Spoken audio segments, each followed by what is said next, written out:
Last night, Troy Gloss kept the Braves rolling at home with his dramatic game-ending blast to left field.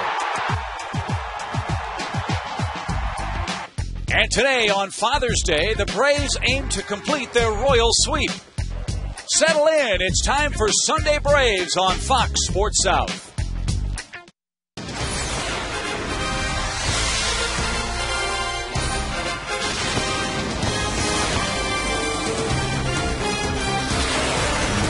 Summer officially begins tomorrow, but the Braves are red hot as well as we welcome you to Sunday Braves on Fox Sports South. It's brought to you by your Greater Atlanta Hyundai dealers.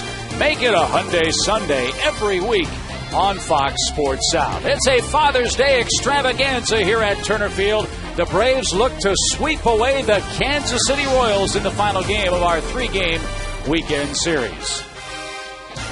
And a happy Father's Day Sunday to you, everybody. With Joe Simpson, I'm Chip Carey. Another fantastic finish for the Braves last night. Troy Gloss, with a ninth-inning blast, sends the Braves to their 13th win in 14 home tries. A lot of fun, another walk-off, and what I want you to watch here on this swing is how easy he swings at this. Just a nice, easy swing on a 1-2 count. Made the Braves a winner again here at home. This ball club is playing lights out in Atlanta. They are 10-0-3 in their last 13 series, and that clinched the series for the Braves last night against the Royals, no matter what happens today. But over the last 14 home games, Braves are 13-1. They're averaging over 5 runs a game, and when they score 5 runs, going back to last season, they're 41-0.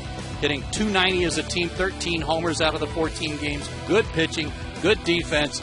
That's the Toyota Tundra hardest working players. They're all doing the job for Atlanta. Hopefully more of the same today. Especially in support of Kenshin Kawakami, who's looking for that elusive first win on Father's Day. Kyle Davies, the former Brave, pitches for Kansas City in the series wrap-up. It's a beautiful afternoon for baseball. Atlanta, again, will try to outpower the Royals. A series sweep, we hope, will start right after this.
Sherwin-Williams, by your local Ford dealers, and by Airtran Airways. It is a hot and sticky Sunday here in Atlanta as the Braves and Royals do battle for the third and final time. And on this Father's Day, we are participating in the Home Run Challenge. Today, every homer hit raises $20,000 for prostate cancer research. You can make a pledge by calling 800-798-CURE or go online to www.pcf.org. Braves in their home Sunday red uniform tops, and they'll face this Kansas City Royals lineup as presented by their skipper Ned Yost. David DeJesus, Mike Aviles, Billy Butler in front of a red-hot Jose Guillen, a career-high 14-game hitting streak. Alberto Callaspo at third. Our first look at Mitch Mayer, former Brave Brian Pena behind the plate, with Chris Getz and former Brave Kyle Davies pitching and batting ninth. Kenshin Kawakami on the mound for the Braves. This is his 14th start. His last one against Tampa Bay, a loss. 5 innings, 7 hits, but only 3 earned runs. He's pitched a lot better than his numbers indicate, but he'd just as soon pitch mediocre and get a win today.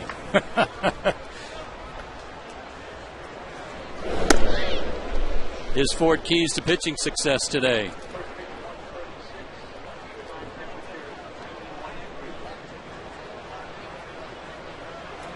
There it is.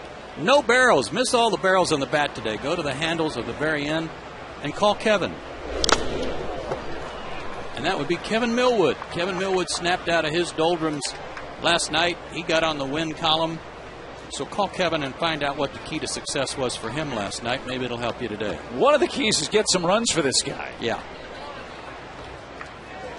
Let's see if he can put a goose egg up early as David DeJesus leads off. And there's the first strike of the day from Kawakami.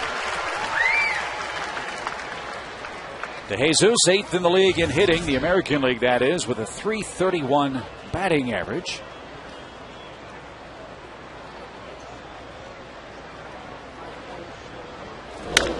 And you know, this is a very special day for David. It's his first Father's Day as a father. His first child was born on May 25th. David Jr. Congratulations to him. He's had a great series, 4 for 7, 3 doubles. Jokes up on the bat a little bit. Moving over to play left field today.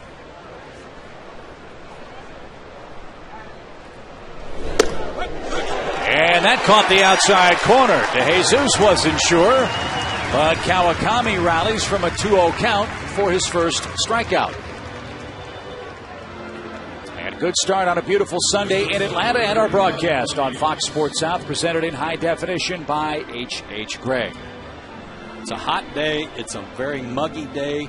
A lot of the folks down in the lower bowl in the sunshine not wearing a whole lot of clothes today, and for good reason.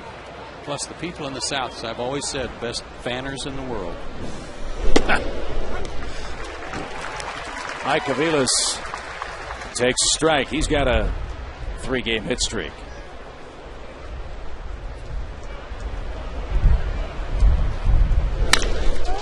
Line to short. And Omar Infante getting the start for Yunel Escobar today. Handles his first chance cleanly.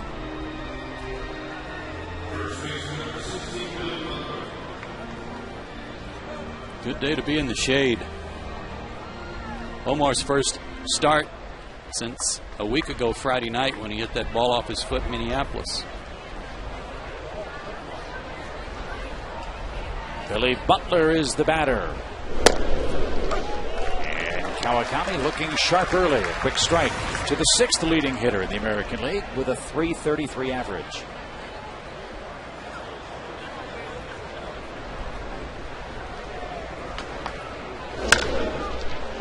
Chipper Jones had him played perfectly. And a terrific start for Kenshin Kawakami. 3 up, 3 down. The Braves take aim at Kyle Davies in the bottom of the first.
very quickly in the first inning.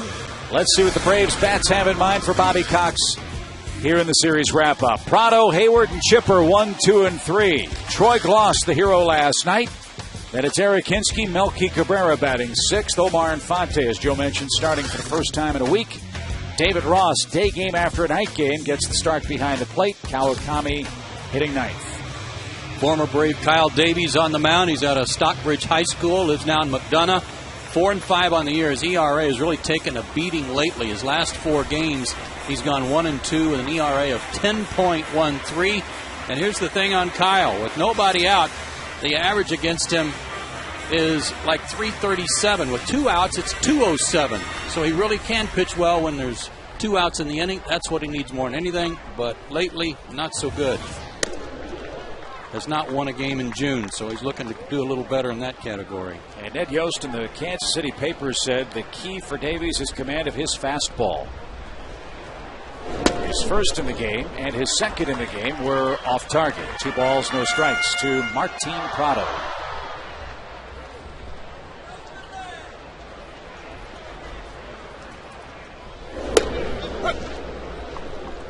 Fastball, curveball, slider, change. Last year walked a lot of guys, and it earned him a demotion to Omaha for about 3 or 4 weeks. But he came back and pitched well, especially near the end of the season for the Royals. In fact, his last 7 starts last year, he went 5-1 with a .295. Low and outside fills up the count to Martin Prado, the top hitter in the National League with that .340 average. Even 100 hits already. And he will take a leadoff walk.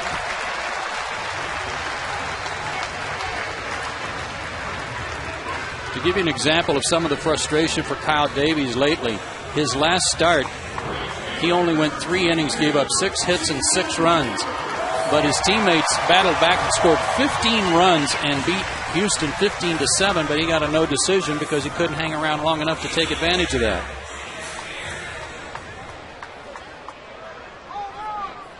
And in those last 4 starts, 11 walks, 21 earned runs in 18 2/3 innings. And Hayward pops the first pitch back our way and into the seats. Strike 1.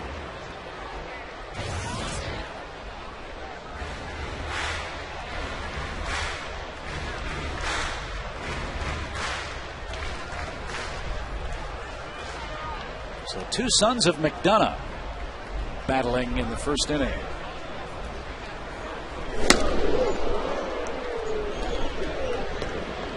Fastball upstairs there at 93. Kyle went 8-9 last year with the Royals. He's 38-49 in his career overall. Good jump, Prado. Pena, a laser-like throw, and Prado got in the back door at second base.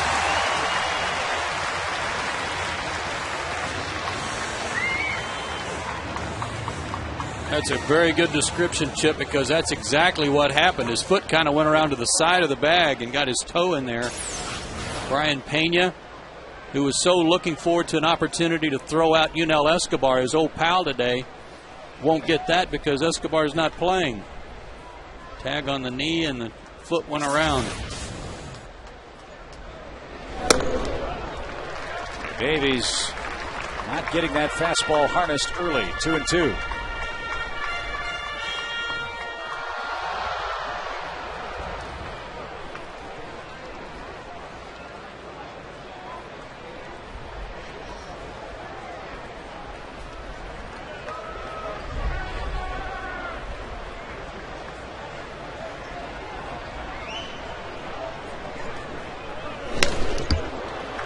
Royals came into this series, Chip, with the highest batting average in the American League. They can score runs at times, and they can do it in different ways. But beyond Zach Greinke and Luke Hochefer, who's now on the disabled list, their starting rotation becomes a little troubled. And that goes to Davies, Bannister, you'll mesh. Their starters this year have won just 19 games. Their starters' ERA is over 5.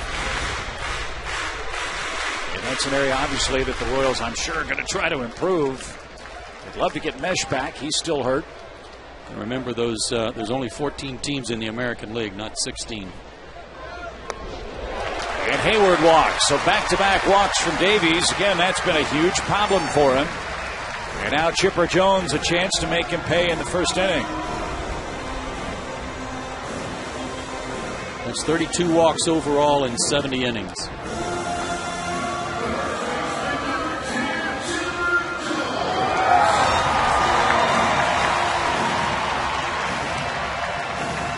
All of a sudden, Chipper's got himself a nifty 4-game hit streak. Not talking about him in the pregame show. 6 for 14 on this homestand.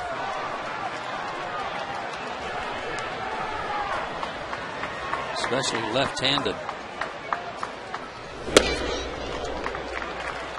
Another fastball off the plate.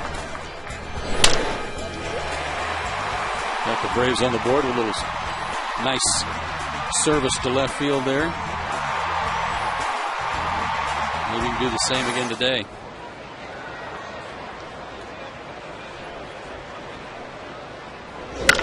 Hot shot off the first base bag and into the right field corner. Prado scores. Look at Hayward flying around. Chipper is going to stop at second. It's 2-0.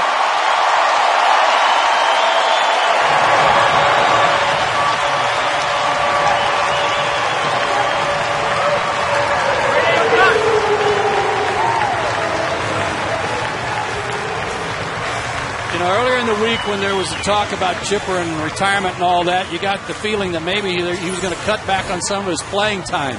But when you're going good, you want to be out there, even on a day game after a night game, especially the way he's playing. Told me a couple of days ago he thought he had figured something out left-handed. Well, I'll say he has. Got a good pitch to hit there and didn't miss it. 7 hits in his last 15 at-bats. The 2 Davies walks come home for the Braves. And the old gray stallion or mare, whatever you wanted to call him. Yeah, I don't think he's a mare anymore. Unless you want to spell it M-A-Y-O-R, the way he's hit. Yeah.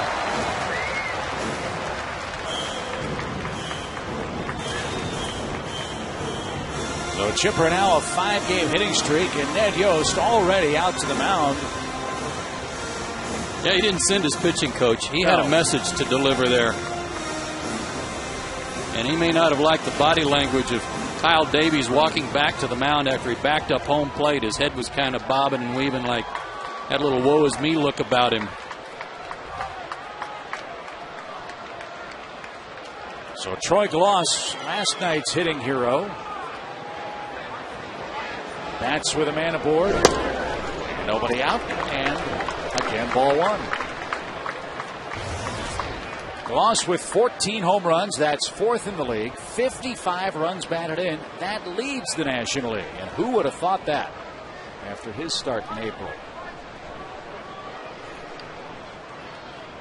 And actually hitting well over 300 since May 1st, hitting 318. With 12 homers, 46 RBIs since May 1, and of course earned the May Player of the Month award. Think about that, folks. Troy Gloss, the cleanup hitter on this Braves team, had 9 RBIs in the first month of the season. Wow. He has 55 in total. That's quite a turnaround.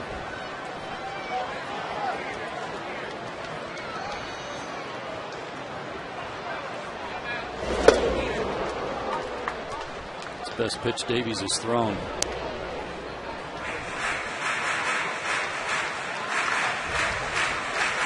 Behind in the count, 2-0, and he's either a cutter or a slider off the end of Troy's bat. Good pitch.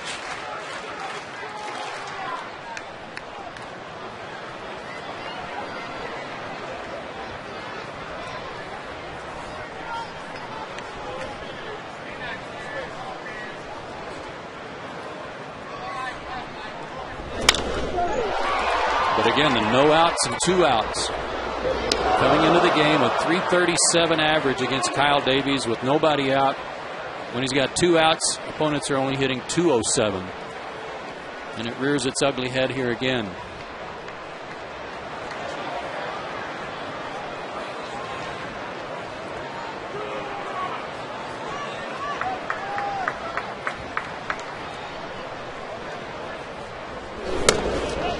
The way he's pitching in this first inning, I don't know, Joe, if he'll get to 2 outs. He's been behind everybody. He may not. Plus, he's at 20 pitches with nobody out, 8 balls, and on a hot, muggy day, temperature 94 degrees at game time, it'll take its toll.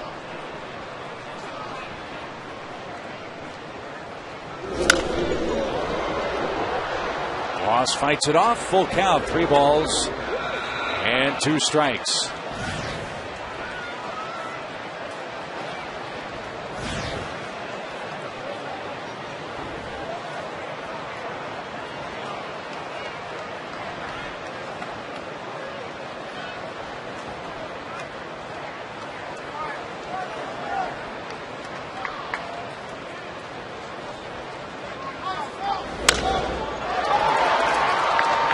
Piece of hitting here by Troy just to fight off some good pitches away from him.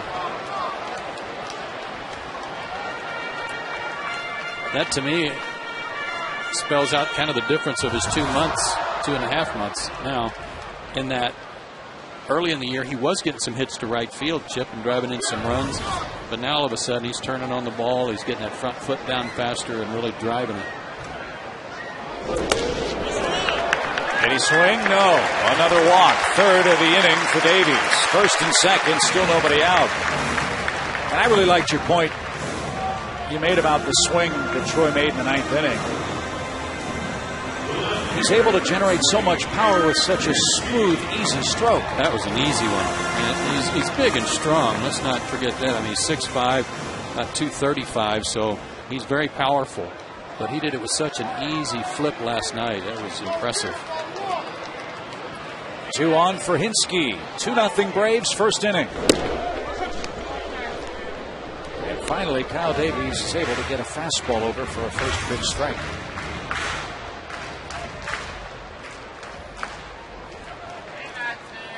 It would be nice to put about a 5 spot on the board in the first for Kawakami. Not that I'm being greedy. Well, it is Father's Day. But I'm being greedy. Braves are averaging less than 2 runs a game while Kawakami's in the game. Yeah. They've got that in the first. 1.7 is the number of runs on average he gets while he's on the mound.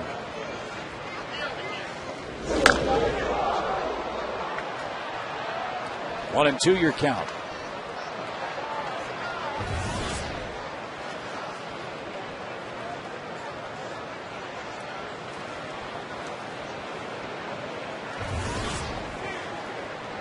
This is not an offense you want to fall behind. Speaking of the Braves, they walk a lot, and they cash in those walks. They've done it twice so far in the first inning. And there's the first out. Hinske down swinging. 1 away.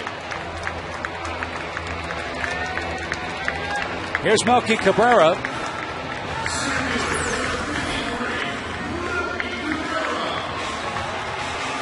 Good spot right at where Brian Pena had set his glove up, a little off the plate. Hinske couldn't afford to take a chance and let it go by.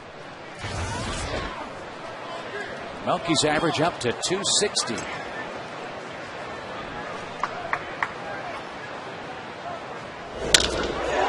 High fly into right field. Guillen is there. And 2 are out.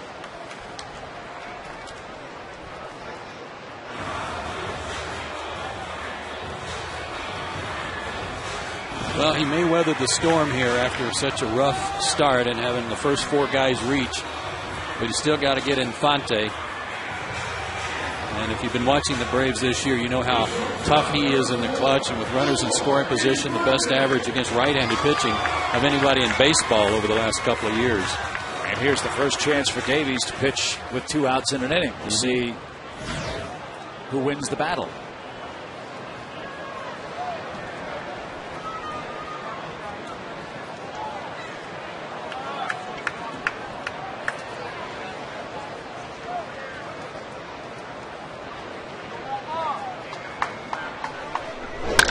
Lined into left field. That's going to go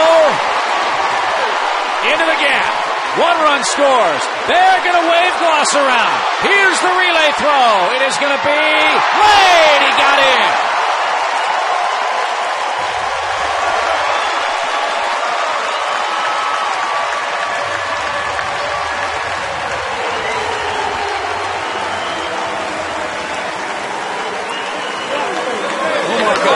Last night he pinch hit, struck out. But welcome back to the lineup today, Omar. First pitch he sees, he hits a gapper and drives in 2, and it's 4-0. Omar Infante is some kind of good ball player, folks. We keep saying that over and over again. Good hustle by Troy, and just got the bare hand in there ahead of the tag by Pena. That's a long trip for Troy. 8th double for Infante. 4 across on only 2 Atlanta hits. Now David Ross, Braves catcher, is the hitter. That's 18 RBIs for Omar. How about the work by either Chipper or Ross directing traffic? It's like David right there helping him out.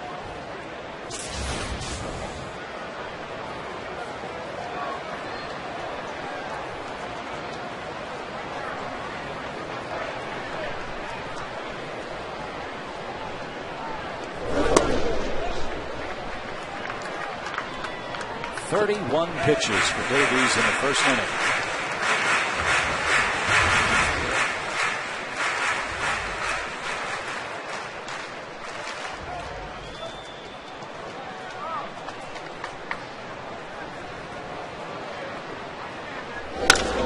That's hard hit, but right at Mitch Mayer in center. 32 pitches for Davies. The Braves with 2 hits, 3 walks, score 4 times. What a start for the Atlanta offense, and a lot of breathing room for Kenshin Kawakami.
Our score in the second inning. We welcome you back to Sunday Braves on Fox Sports South. It's brought to you by your Greater Atlanta Hyundai dealers. Make it a Hyundai Sunday every week on Fox Sports South. Braves hit the road for a 3-game series with the White Sox. Then we'll be back home, and we invite you to join us for the inaugural Braves Alumni Weekend, Friday, Saturday, and Sunday, June 25th, 6th, and 7th. You'll get a chance to meet former Braves greats. For game tickets, visit Braves.com/tickets. Friday is the autograph session and on-field ceremony with the Braves alumni. Saturday is an alumni celebrity softball game. That's at 2:30. And then Sunday, it all wraps up with the Braves Foundation Diamond Gala at 6:30 at the Lowe's Atlanta Hotel.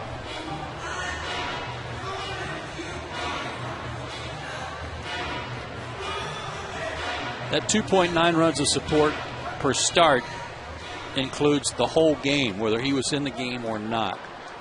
So in some ways, that's almost generous to say 2.9 because while he's been in the game, it's only 1.7. But 2.9 is anything to write home about either. Yeah, but a full run difference, that's an awful lot. As Guillen starts the Royals second. But this trend of Kawakami pitching well with no results goes a lot farther back than just 4 starts. You go back his last 9 starts, he's 0-5 with an ERA under 4. And in those 9 games, Kenshin's allowed 3 earned runs or less 7 times. Yeah, there's a couple of stinkers in there. Yep. You know, and he got off to a rough start against Tampa Bay the other night, gave up a 2-run homer to Longoria right off the get-go. Was kind of fighting it all night long and eventually lost, but only gave up 3 earned runs even in that game in 5 innings. Under the glove. Infante charges with a bare hand, cannot make the play. And Guillen will reach. He kind of went after that in slow motion like he was going to have no trouble making the play on it. Of course, this is in slow motion. But if he had just let it go, I think Omar might have had a play. But his slow motion looks faster than most players. Most of them, yeah. Yeah. Wow. Error. That'll be an error on the pitcher, Kawakami. Guillen at first for Alberto Callaspo. Remember a couple of starts ago, too, he made 2 errors in 1 inning that really were disastrous.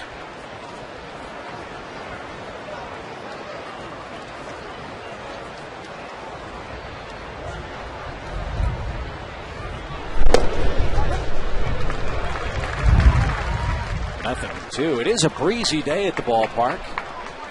Might be a tough day to hit the ball out. The wind appears to be blowing straight into the Braves dugout.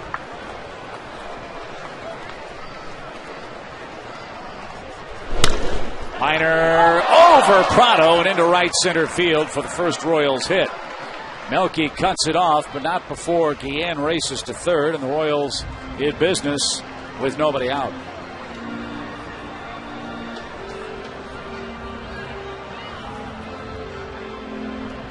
I would say at this point, okay, Kenshin, it's on you now. They gave you 4 to work with right in the first inning. Now it's up to you to go out and pitch well, make good pitches, pitch like it's still 0-0. And in this instance, first and third, nobody out. He needs a ground ball. He can see to run and get a double play and clean up the inning. Mitch Mayer, the man facing it. But 4 to work with early is nice. Mayer's a former #1 pick of Kansas City. That was back in the 2003 draft. Played 127 games last year for Kansas City. Hit 3 home runs. And a liner. Caught. Throw back to first. Not in time. Nearly a double play. But a first big out. And a knuckleball hit at Martin. He went to his left down to his knees, and then he had to catch the ball to his backhand because it sailed on him. Watch his reaction here. He'll go to his left and then catch it to his right. Pretty good reactions by the guy that ought to be the starting second baseman in the All-Star game. Keep voting, folks. Here's Brian Pena. Ground ball through the right side for a hit. Guillen will score. Streaking for third is Callaspo. The throw not cut off. And the Royals again, first and third now, have cut the lead to 4-1. These guys are just a shade behind the Red Sox in the American League batting race now. And there's a reason. They've got some guys that put the ball in play. They have more come from behind wins than anybody in the American League. They just keep pinging you. You know, they can have a couple of guys that can hit homers. Certainly Guillen is one of those guys. He's got 13. He's the only guy on their team in double figures. But they do put it in play. Kevin Seitzer, their hitting coach. His son today playing in the College World Series at the University of Oklahoma. Here's Chris Getz. Kansas City acquired Getz in November of last year from the White Sox. That was a trade for Mark Tien.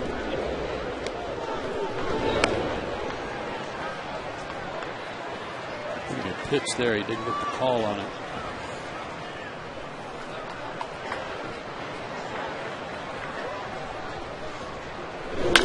Lined into left center field. It's 4-2. Remember, I said one of the keys for Kenshin was no barrels. So far, the barrel is finding the ball. Kyle Davies with one out will get a chance to swing the bat. Not a bad pitch. Had the corner. A little above the knees. Good piece of hitting here by Getz.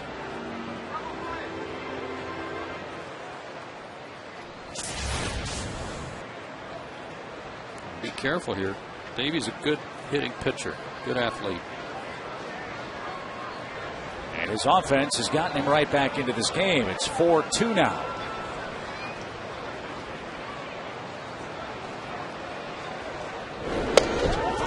Snap throw back to second. Close play.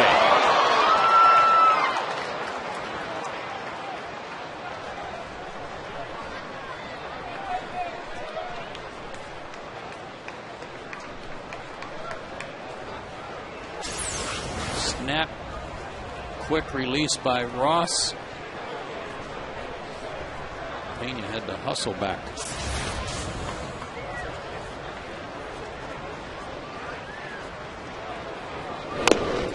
Davies bunts that right off the plate. Ross will fire to first.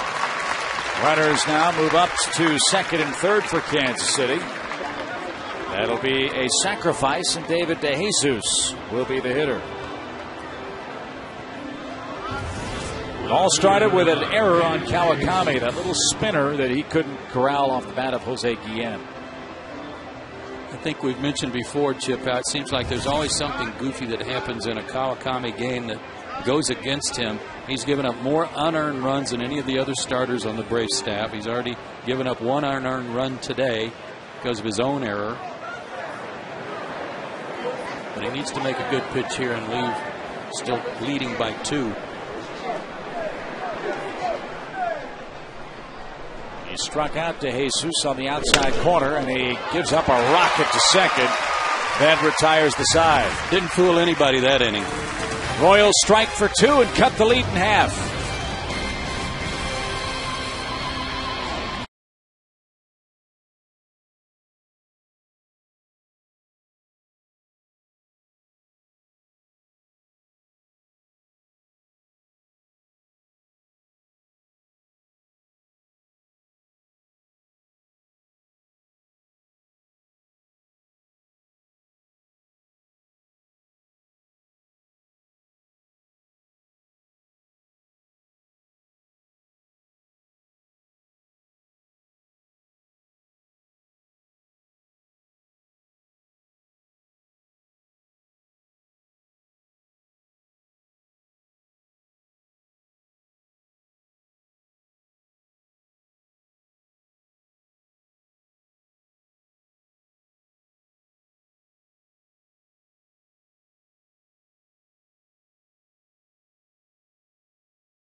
Braves in their half of the second inning. Kenshin Kawakami, staked to that early lead, will take matters into his own hands to start the Braves half of the frame.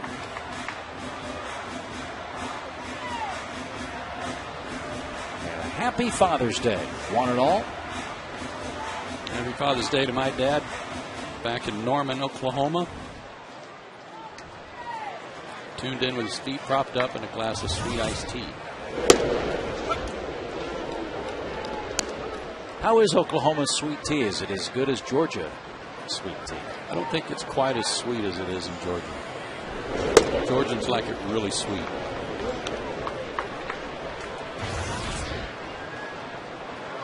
One ball, one strike.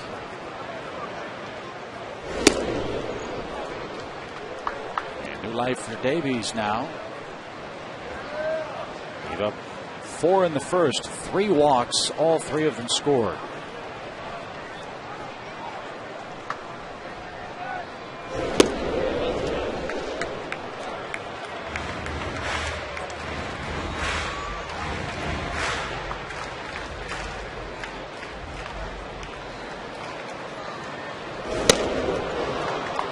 Kyle has his second strikeout in the game, retires Kenshin Kawakami. Time now for a money and energy saving bright idea from Georgia Power. Caulk and weather strip around windows and doors to save money and energy.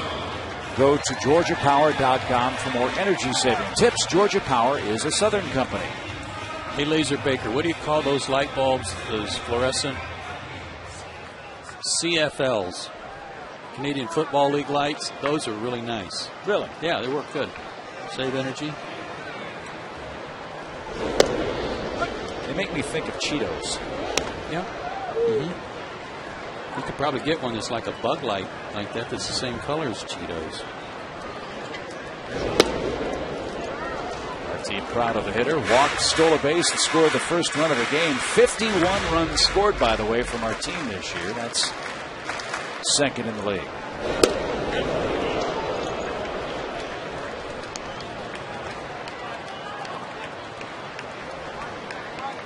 3 walks for Davies in the first inning, and they all scored. The Braves offense, more walks than any team in the National League.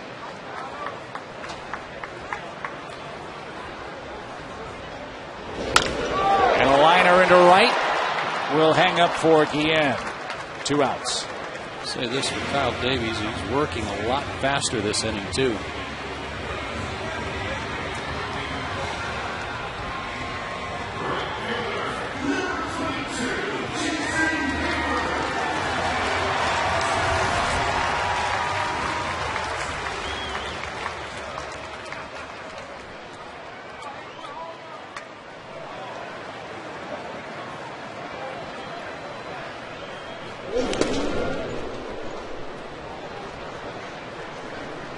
Happy for Brian Pena, the catcher for the Royals today, who's found a home in Kansas City, and he's such a likable sort, always has a smile on his face, loves to play.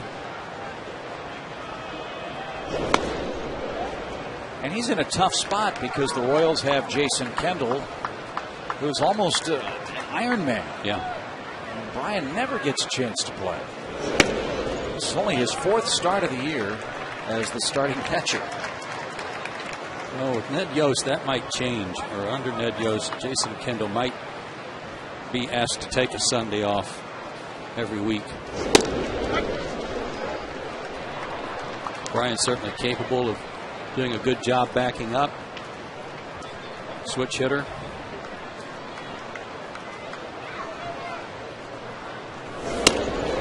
And another walk from Davies. That's 4 in today's game.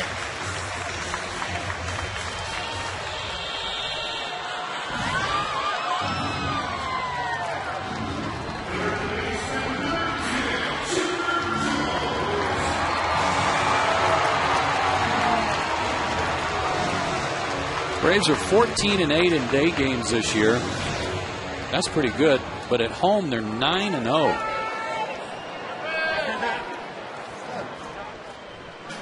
Maybe they need to adjust the schedule for the rest of the year. Play a few more day games.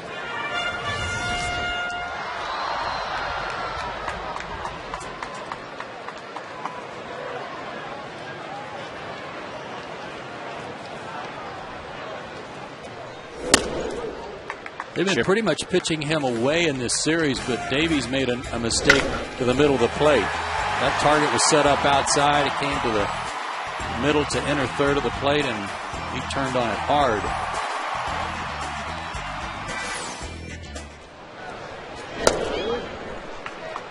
And Pena spotted something. 2 balls, no strikes. You made a point earlier in the week about Chipper with the Rays and the Royals pitching him to the outer half. He's still able to pull pitches away from him as a left-hand hitter. Something he wasn't doing. Something that earlier this season he was just kind of rolling over the top of, and a lot of ground balls back to the mound. Ground balls easily hit to second base.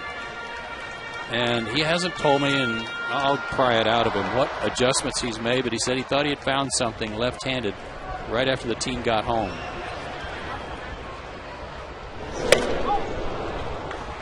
He's had some very aggressive swings when he's had the count in his favor, as he did there.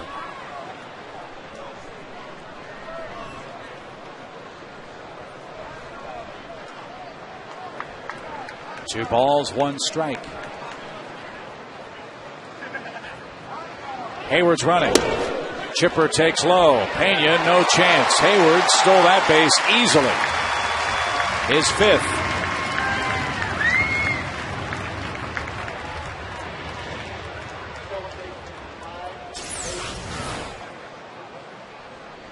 Let's see if they take the bat out of Chipper's hands here. Nope, going to pitch to him. Or so it seems. Last pitch was called a strike, so the count now 2-2.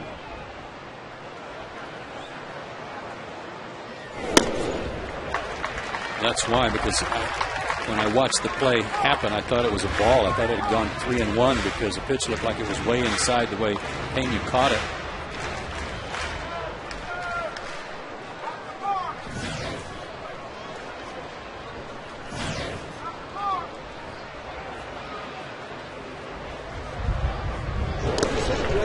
Another walk.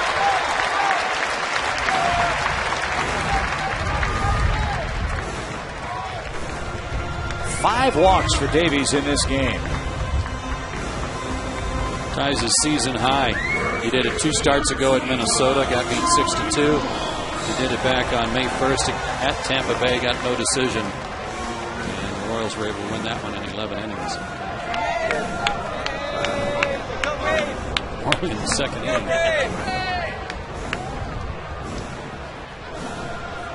Now this time it's the Royals pitching coach, not Ned Yost, that makes a trip to the mound as Davies in some 2nd inning trouble, and that'll get their bullpen working. Victor Marte.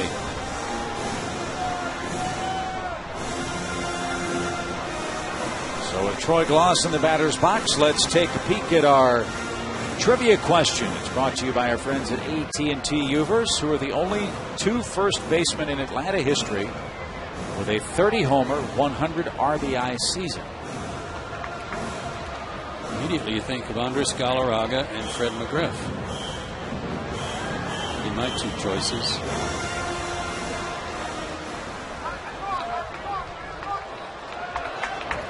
Let's see if you're right. Let's see if Gloss can continue to do damage with 2 outs. More 2-out RBIs than anybody in baseball. For the Braves first baseman. And that one pops away from Pena. Chipper moves to 2nd. Hayward goes to 3rd on a ball in the dirt.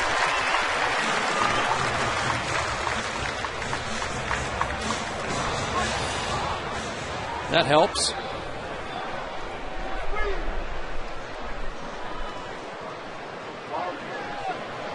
Wild pitch. Man, what an average. 2 out runners in scoring position.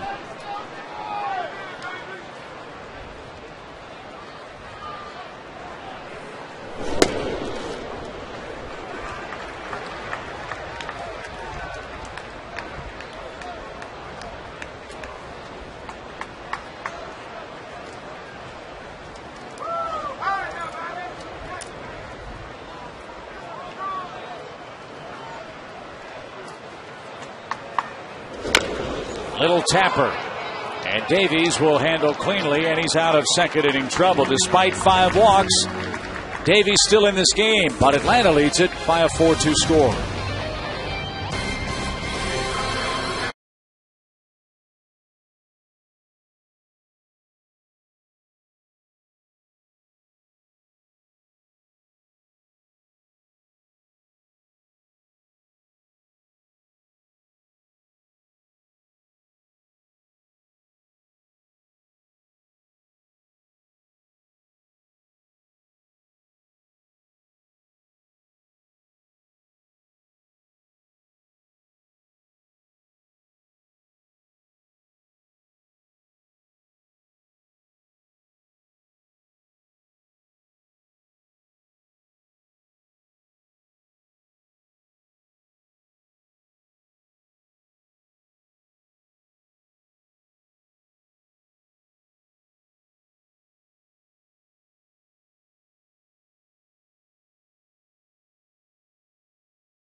To you in part by AT&T, by Dodge, by Sony Pictures, The Grown-Ups, and by Geico.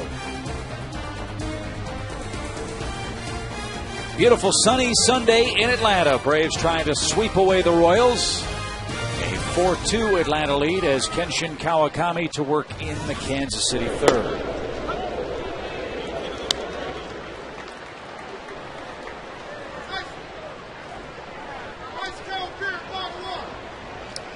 Aviles, Butler, and Guillen coming up. And a line drive back through the box. You're right, he is not missing many barrels. That was one of your 4 keys. No, and they are all up there digging in, hanging over the plate, not worried about getting moved back. Let's take a look at the location of that last pitch.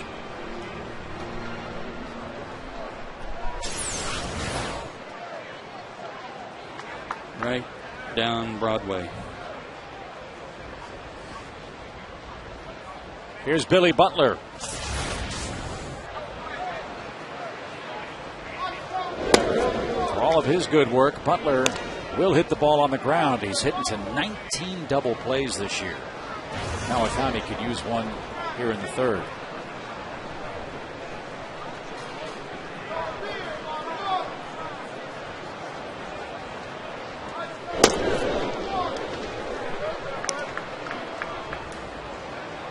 This will be our first and last look at the Royals in 2010.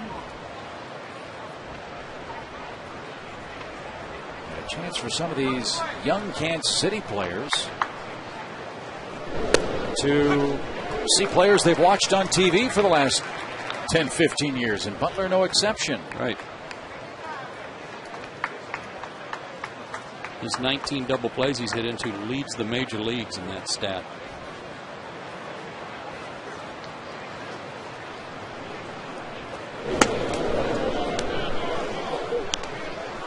Balls and a strike.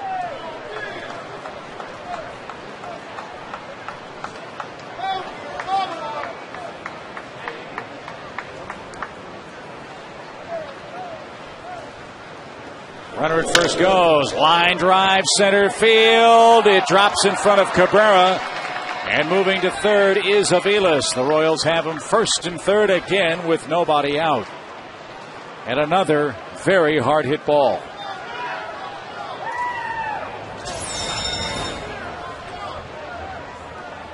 Another pitch that was down.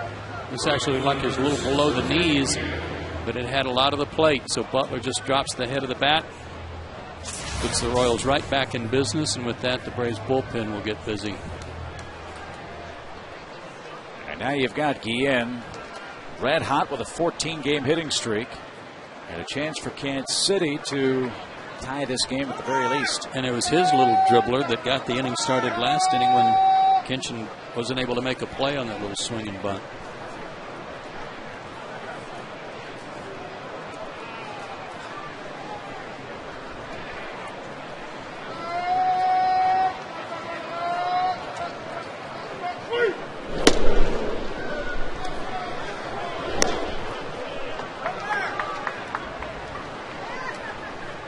So far today, it just, at first blush, it looks like Kinchin's throwing a lot of fastballs, a lot of cutters, and sliders. Haven't seen much of the split finger pitch.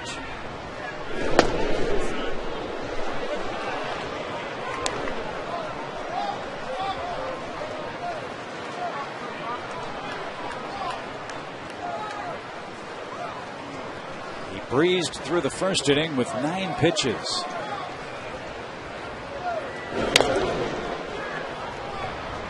Now a 2-ball, 1-strike count. Ross out for a visit.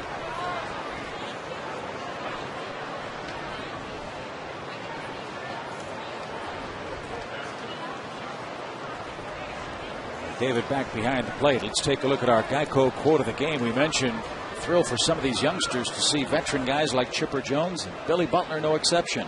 He's the one player I've been wanting to meet all my life. I'm a professional, so I'm not going to drool all over him. And I'll be the first to tell you he's my favorite player of all time. I really respect the way he plays the game. What a compliment. Line into right field, 4-3. 3 straight hits. And a 15-game hitting streak for Guillen. That's a new career high. They have 6 hits already. They're all singles. That's no surprise for the Royals. And the fact that they have 6 in 2+ innings is no surprise either. That was a hanging slider, and Bobby Cox has seen enough to know that things are not going to get any better for Kinchin today. Well, for a man that has not gotten much run support, I think your comment, Joe, earlier, really on target today. This one's on KK.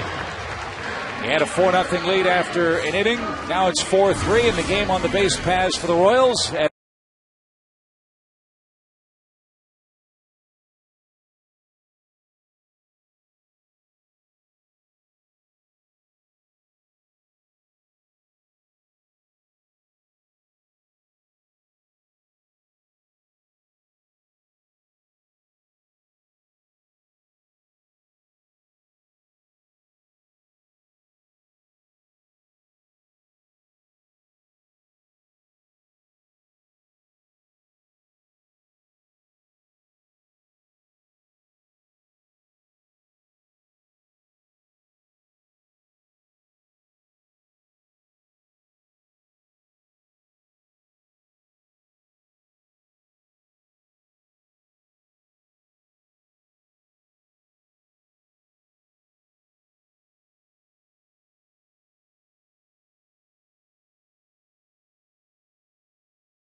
Hits and a couple of runs in the second inning. He's given up 3 hits and a run here in the third with nobody out.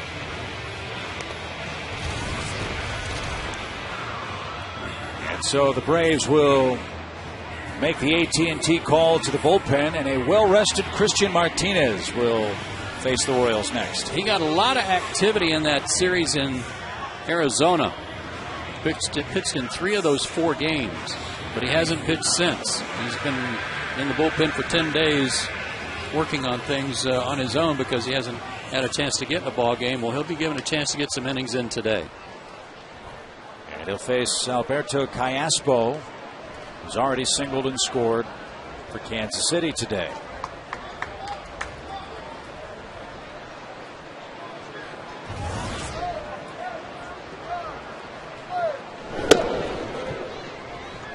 David Ross with the double clutch thought that was good enough to be called a strike.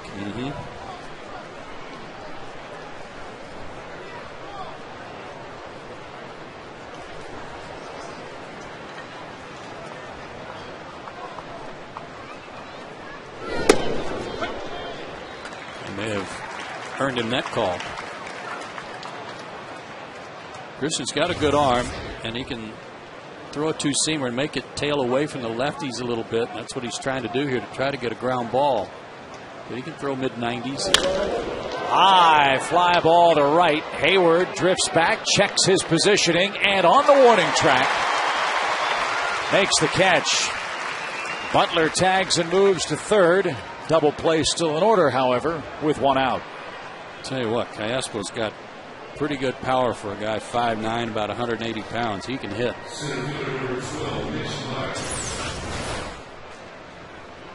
Another pitch that was up, and look how close to the plate he is. He's hanging out over the plate, inviting you to pitch him in.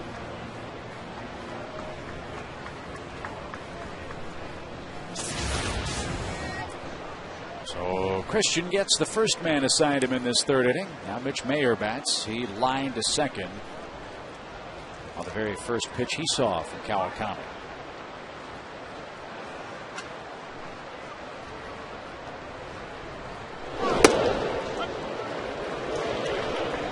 Change up, strike one. Fans cheering some cloud cover. Yes.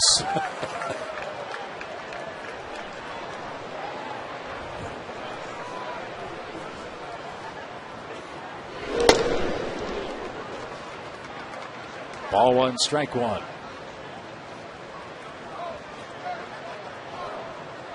Just a little respite.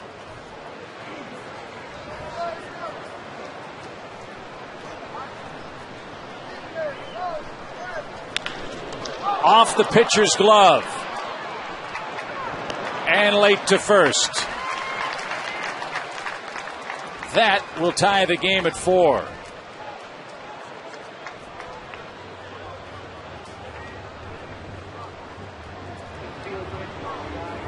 An infield hit. Meyer hadn't played in 3 days. Gets a start today, and he's lined out and driven in a run now with this infield hit, but it looked like it was going to be a tailor-made chance for a double play had it been handled cleanly. So it's death by 1,000 cuts for this Royals offense. 7 singles.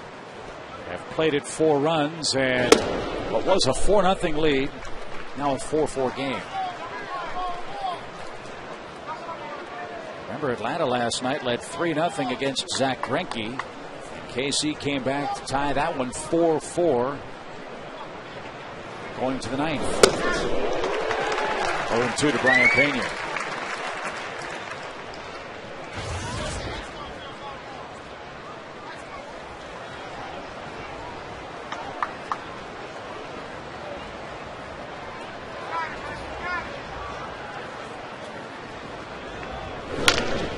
Little dribbler, slowly hit.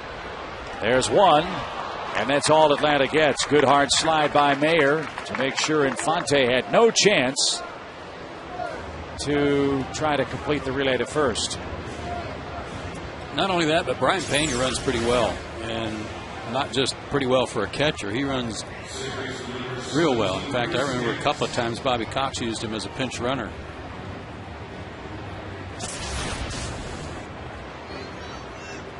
Chris Getz bats with men at the corners and 2 outs. 4-4 game.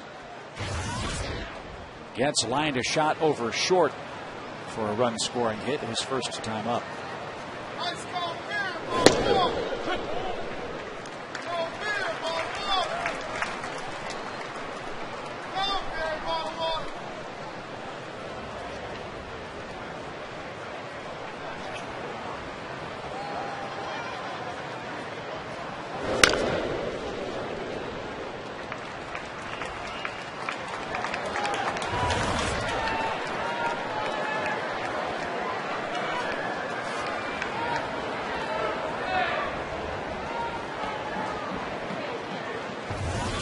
Gets out of Grosse Pointe, Michigan. Down 2 strikes. And a little soft fly ball will drop for a hit. That's going to score Guillen. Pena on his way to third and gets in at second with a bloop double on a 2-strike count. And that's the 5th and final run of the game charged to Kenshin Kawakami. And just like that, Kyle Davies, who pitched such a shaky first inning, leads this game by a run. Amazing, isn't it? And he's going to hit for himself here, too. But Martinez was ahead in the count, and there's another one that found the middle of the plate. And Getz certainly didn't hit this hard. Just a little flare down the line. But effective. First extra base hit for him. So Ned Yost shakes up his lineup today for the series wrap-up, and they've plated 5 runs on 8 hits, and it's only the 3rd inning.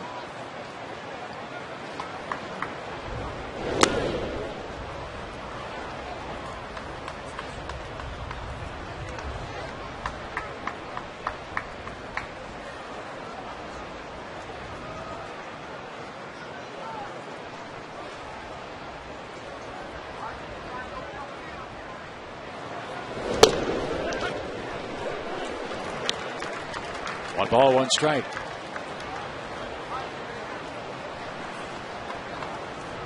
Davies 9 for 67 as a hitter in his career, a 134 average, but a couple of homers.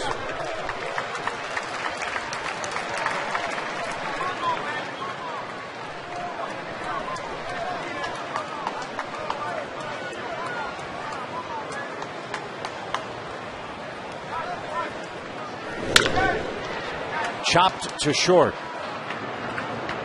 And that will retire the side. Kansas City scores 3 runs. They do that on 5 hits.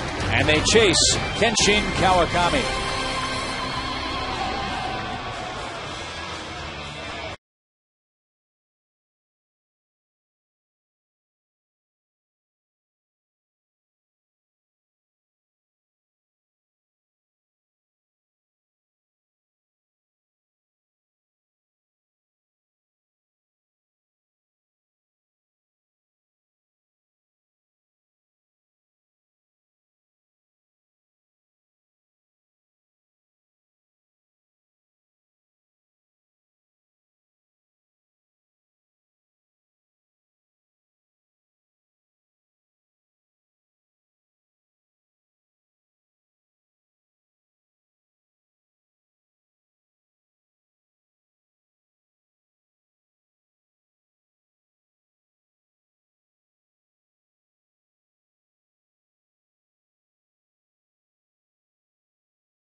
And on this Father's Day Sunday, we invite you to tune in tonight for a Father's Day special featuring former Texas quarterback Colt McCoy and Alabama quarterback Greg McElroy and their fathers.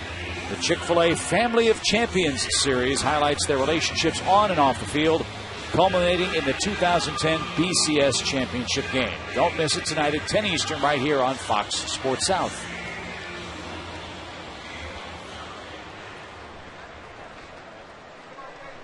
Got to go back to work. Those 4 runs didn't last long. Well, the Braves facing a man in Kyle Davies whose earned run average is over 6.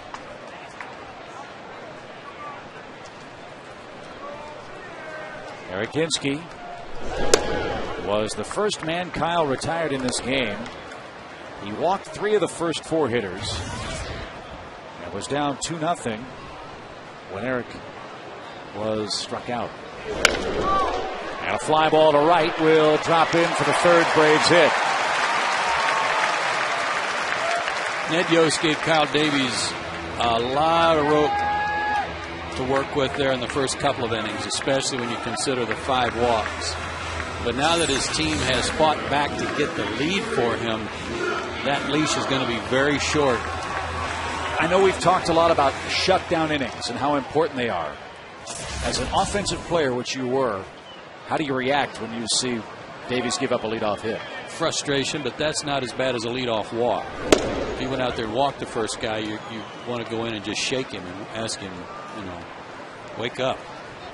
But it was a base hit. You got to, in a way, tip your hat to the other guy that he went up there to swing the bat. Melky Cabrera, the hitter. And now an even count.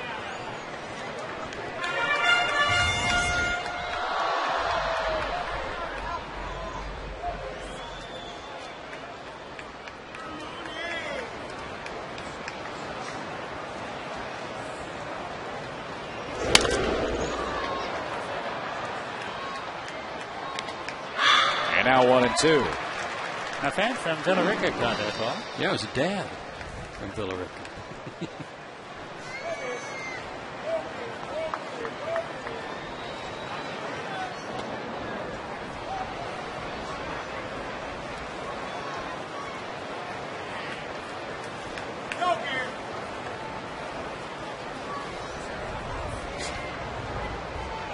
Outfield plays Melky as an opposite field hitter. And this one popped up. 3rd baseline, Brian Pena. Right near the Royals on deck circle. Puts that away. 1 on, 1 out now for Omar Infante. Big hit in this ball game for Omar. First pitch he saw was a run scoring hit.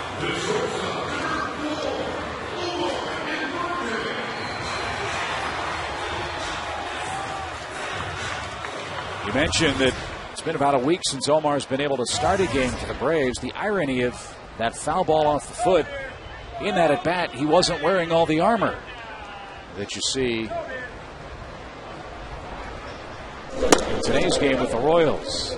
He always wears that protective pad on the left hand that was broken by a pitch, but notice the longer shin guard with a little flap over the foot, the elbow pad, and the hand pads too.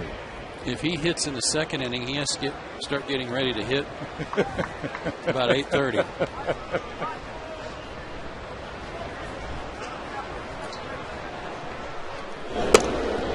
That's just off the plate. 1 ball, 1 strike.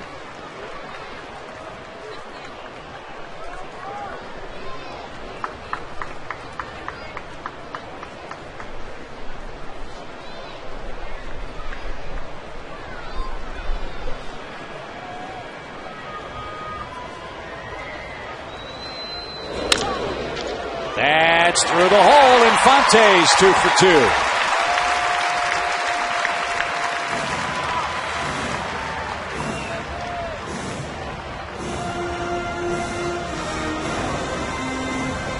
Now hand all that hardware over to Glenn Hubbard. See if Glenn puts it on or if he just gives it to a bat boy. It's a lot to carry around. I'll take the gloves off too.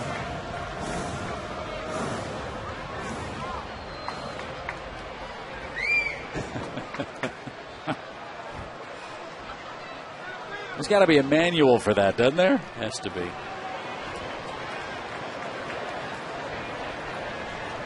Glenn happy that David called time. Gives him an extra minute to armor up. Uh-huh.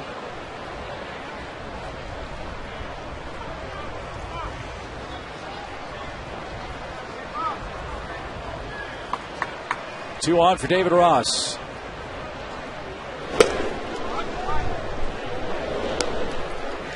Nice location of that cutter.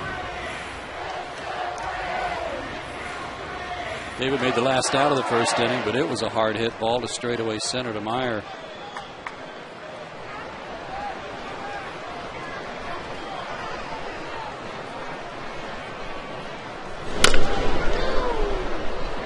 chopped foul at third. No balls. And 2 strikes. Braves start play today, a game and a half in front of the Mets. We'll keep you updated as the afternoon goes on with all the other scores within the division. Mets are playing the Yankees. Florida's playing the Rays. Washington's playing the White Sox.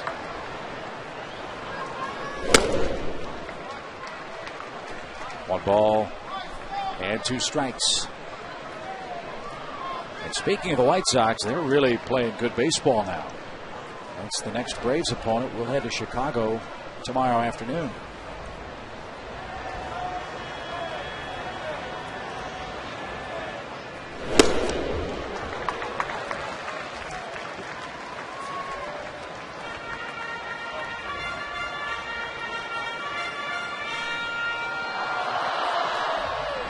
David likes to pull the ball. They're trying to work that cutter and slider away from him so he can't reach it, or at the very best, from Kyle's standpoint, hit a ground ball.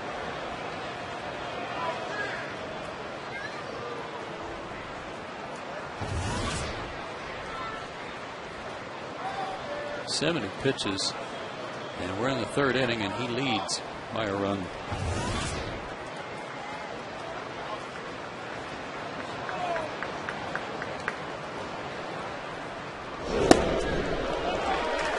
From 0-2 to 3-2. Davies has already walked 5 men in this game.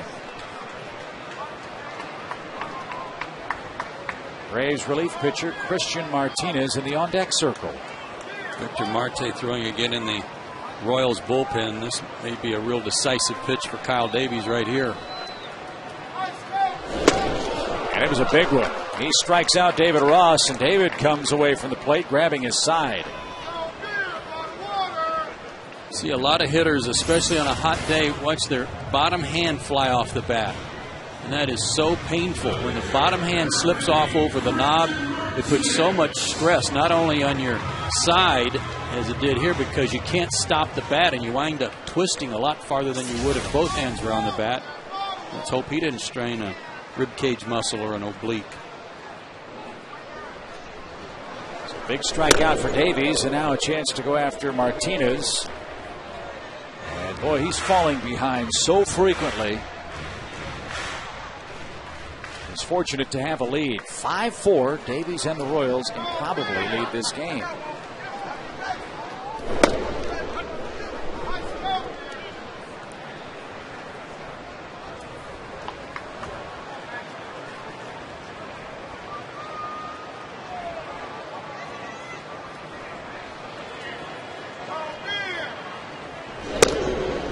If there's a silver lining for the Braves bullpen right now, and the fact that someone had to come in the 3rd inning, it's that tomorrow's an off day. So no matter how many guys you have to use, there will be a guaranteed day of rest tomorrow.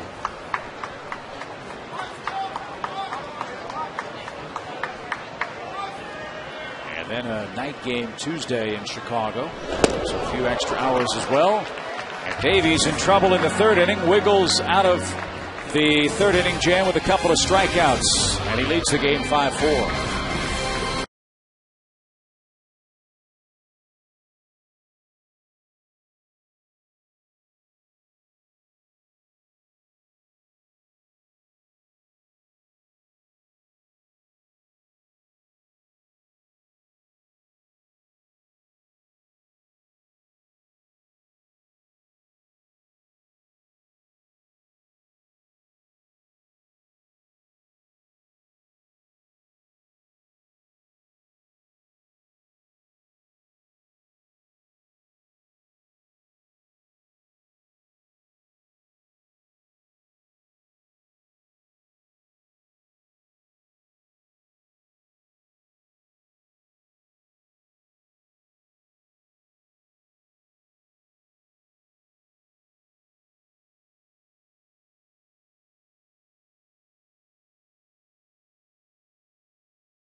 Horizon, by Georgia Power, and by Blimpie.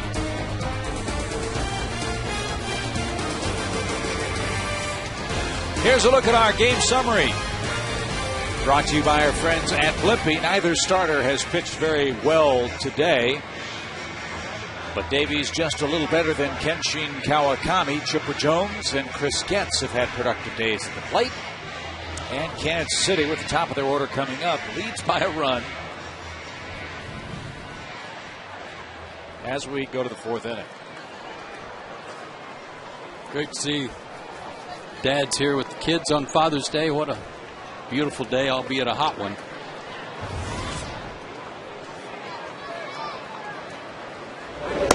Really fun before the game, seeing all the fathers and sons playing catch in the outfield. That was neat. A few fathers and daughters playing a little catch too. Yeah.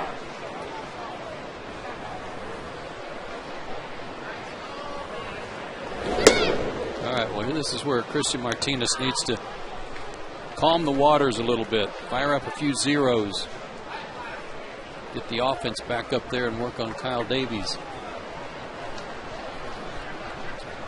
1, 2, 3 hitters up for the Royals. And a line drive into the left field corner. Long run. Hinsky can't get there. And David DeJesus has a leadoff double. So 3 straight innings for Kansas City. They've put the leadoff man aboard. And quickly, 4th inning trouble. 4th double of the series for DeJesus. In 2 games and 3 at-bats. Another pitch up, though. Boy, there have been a lot of pitches around belt high today, and the Royals haven't missed them. Here's Mike Aviles. He's got a 4-game hitting streak. And in a 1-run game, thinks about a bunt, trying to get DeJesus over to third base.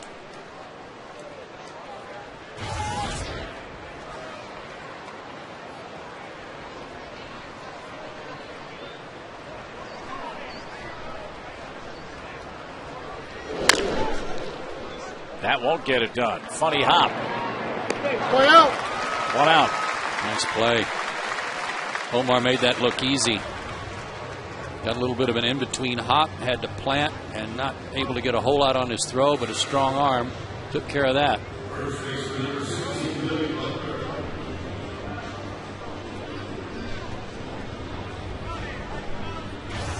Billy Butler, the batter. You know, there was a Bill Butler that played for the Royals long before this Billy Butler. He was a highly thought of, I don't know if he was a first-round draft pick. He might have been an expansion pick when the Royals first came into existence, but a left-handed pitcher. That was terrific.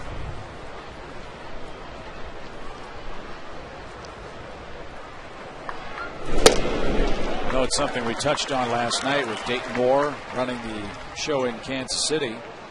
They talked an awful lot about the process of how they're trying to build their franchise, stock the farm system, so that when they, like the Braves did, get good, they can stay good. How far along do you think they are? 3 games kind of hard to put a level on. Just watching them for 3 games, it's obvious that their starting pitching is a little short. They're trying to work on that. But I know that they're hoping that by 2012, 2013, they will be in the middle of the hunt for the AL West title. 1-2 pitch. And Butler down on strikes. Big strikeout for Martinez. Runner at second. 2 outs now.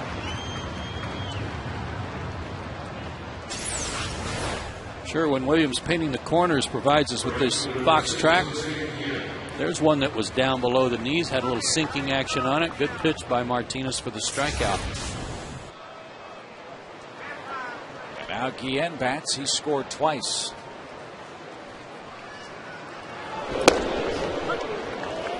It's been a nice week and a half for Kansas City. They've played good ball. Leonard Yost. They took a series against the Reds.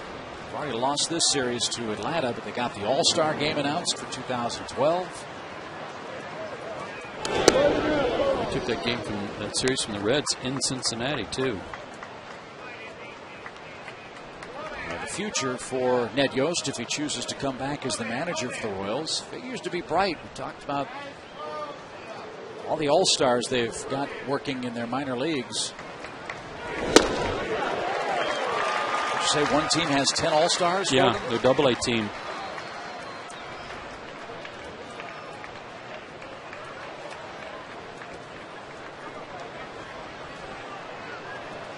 One ball, 2 strikes.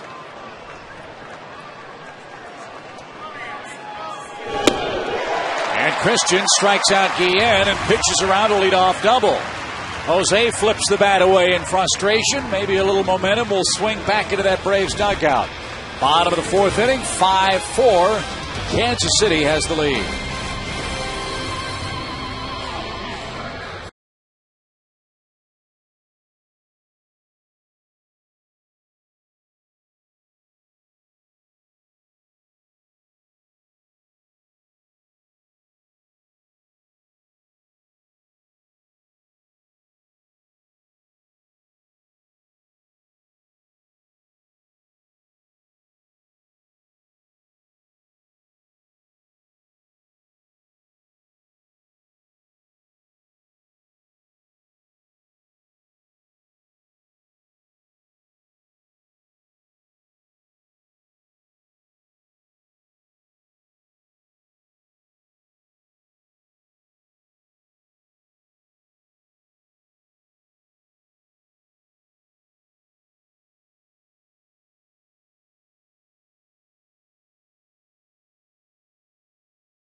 Top of the Braves order coming up here in the 4th inning against Kyle Davies.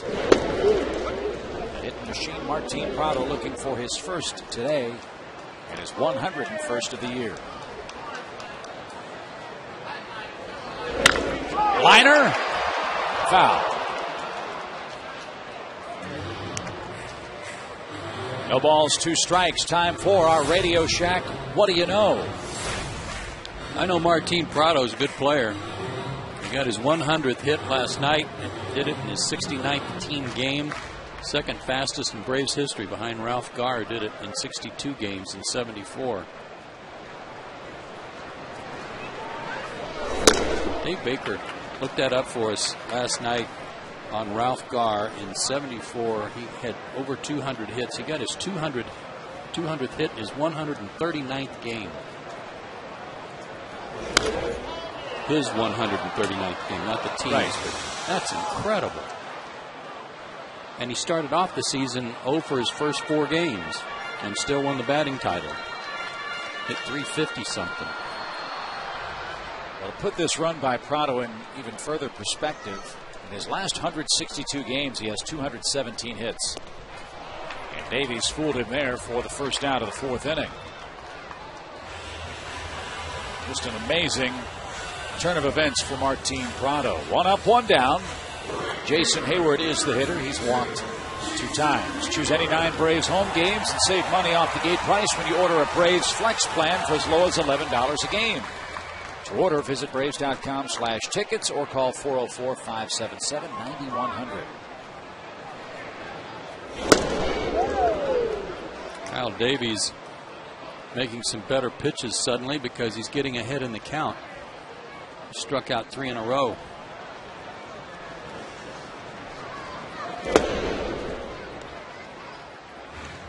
He really had a hangdog look about him after that first inning when he gave up 4.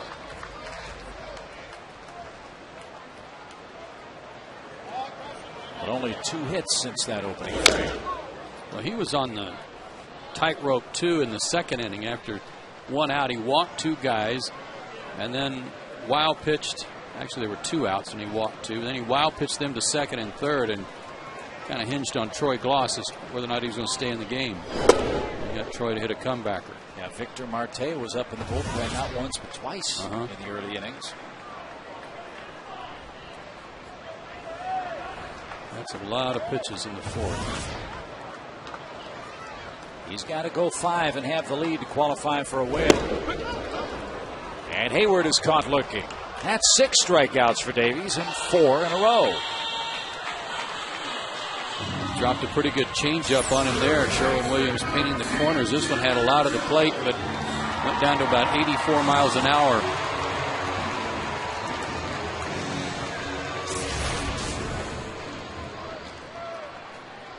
Chipper has doubled home 2, scored 1, and walked. And looks at the ball outside.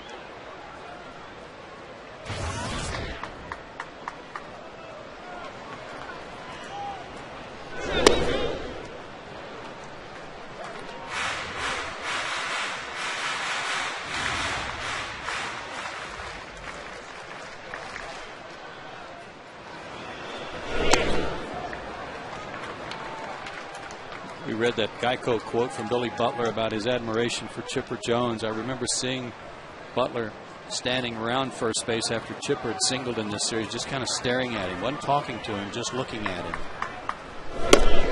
And I didn't know then about the quote, right? But now it makes sense because there was just a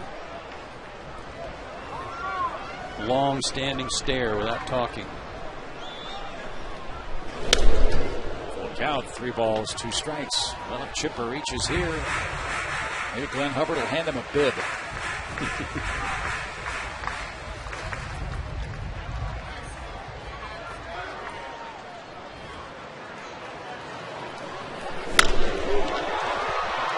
That ball punched toward left.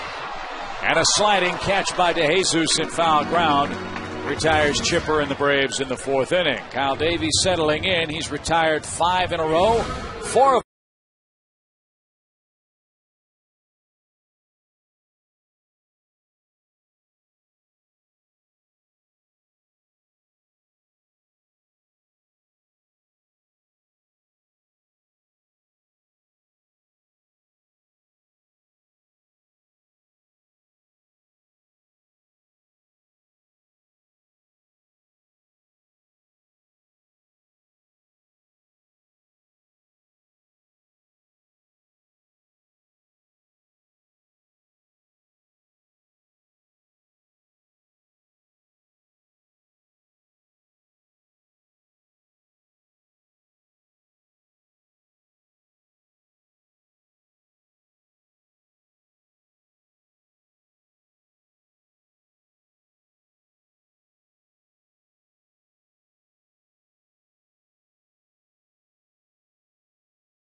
Field in Atlanta, a hot, muggy Sunday afternoon, and our broadcast on Fox Sports South presented in beautiful high definition by H.H. Gregg. 5-4, Kansas City the lead as we welcome you back to Turner Field. Joe Simpson, Chip Carey. Very happy Father's Day to you wherever you are watching today.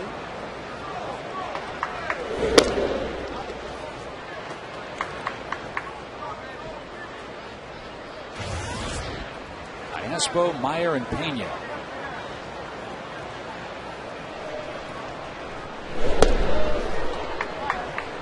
What's wrong with that pitch?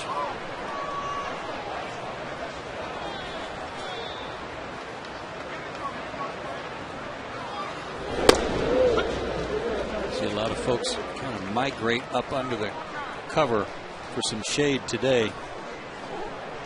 Terrace level pretty full. It's a short. Omar has got it. 1 out. Omar Infante's not as flashy as Escobar. He may not have as much range as but watch what he does here. He takes his time, backhands the ball, but gets his feet under him. He's got a very good arm. One of those that kind of surprises you at times. But he took his time to get his feet under him and then make a good, accurate throw. Didn't have to run and jump or throw off balance across his body. He knew he had time to get set. Maybe not a lot of sizzle, but a whole lot of steak. Yep, exactly.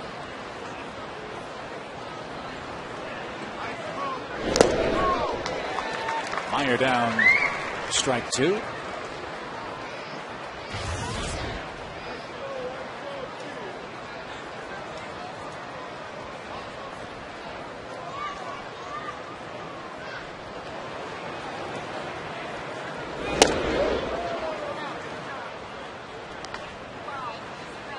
For a guy who hadn't pitched in 10 days, I thought Martinez did a very respectable job in the 3rd inning, inheriting runners and nobody out.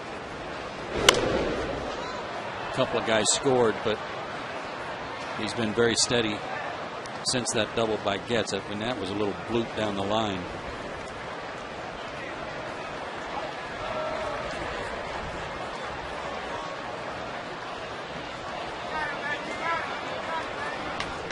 Ball, 2 strikes. Base is clear for Martinez, and now 2-2. Royals will head to Washington, D.C. They've got a date with the Nationals next.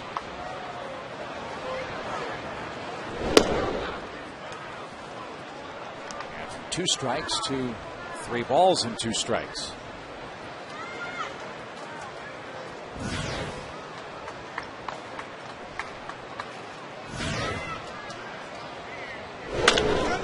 Hard hit ball, glossed to a knee. Christian to the bag. Good play at both ends.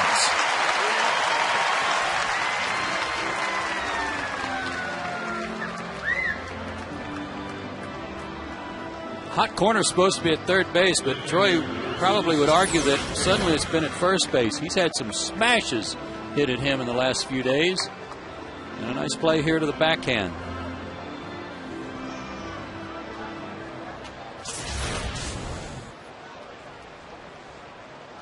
Check the webbing. Here's Pena.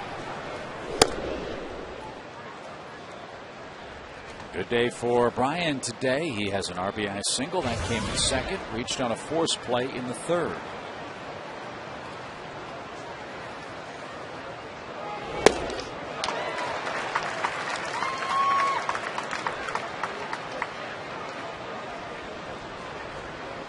And again, a good story if you don't know that Brian Pena and Yunel Escobar grew up together as kids on the same street in Havana.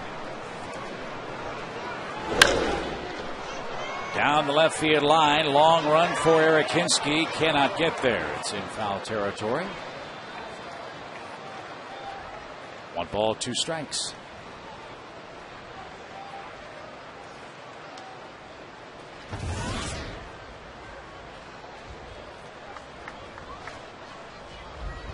One of the old sayings in baseball, if you're left-handed, you can potentially pitch forever. If you're a switch-hitting catcher and can catch and throw like Pena can, you can have a long big league career.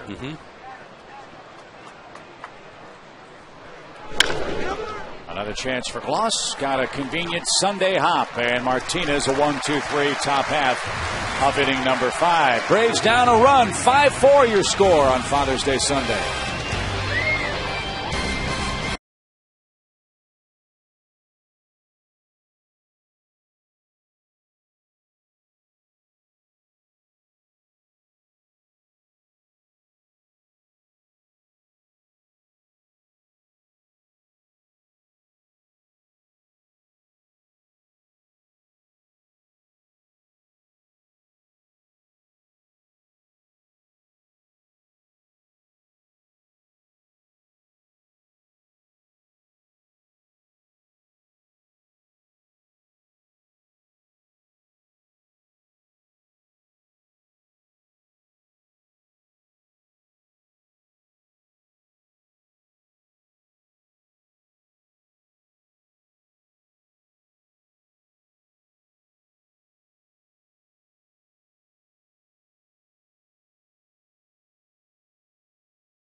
online at foxsportssouth.com.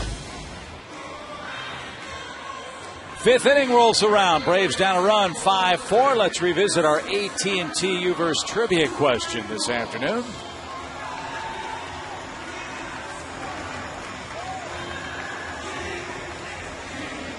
Who are the only two first basemen in Braves history, in Atlanta Braves history, to record a 30-homer, 100 RBI year? I went with the Big Cat and the Crime Dog.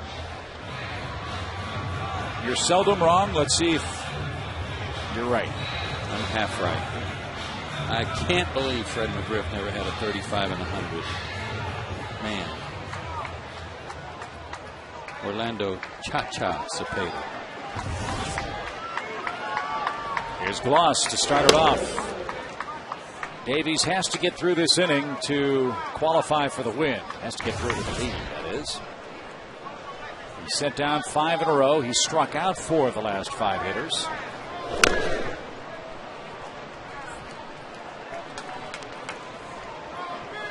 And after a very, very shaky start, has been given a 5-4 lead.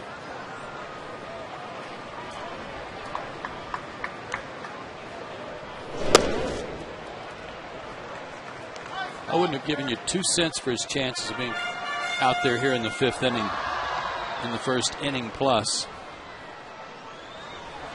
I said in the first inning, you talked about his stats with nobody on and with 2 outs, what the opponent's average is. First 4 guys reached. I said he may not get to 2 outs in the first inning. Yeah, for us to find out. Popped up near the Braves dugout and over it and into the seats. Full count. One thing he's had today, above all else, is velocity on his fastball. It's had good life. That pitch at 94, and during that run where he struck out 4 straight guys, he was throwing it by some guys and throwing it by him upstairs.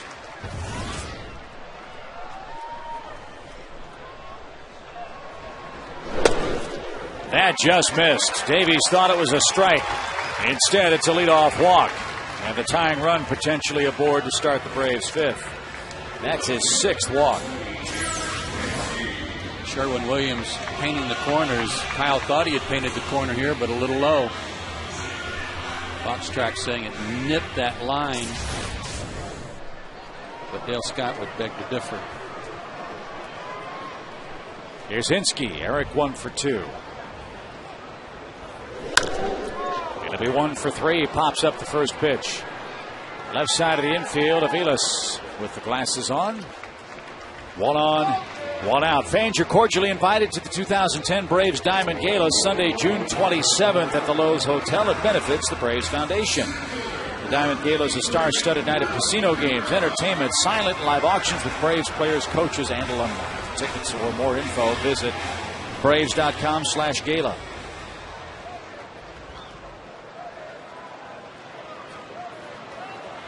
Here's Melky.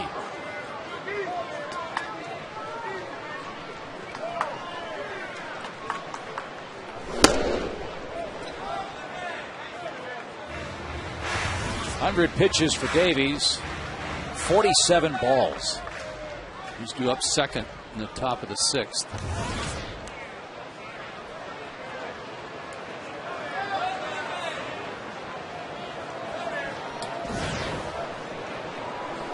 Victor Marte should be loose and ready to go, as hot as it is, and as often as he's warmed up. Ball 2.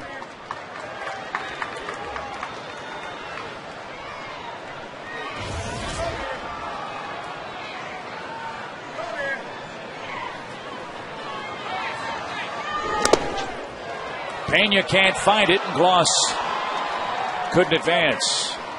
3 balls, no strikes.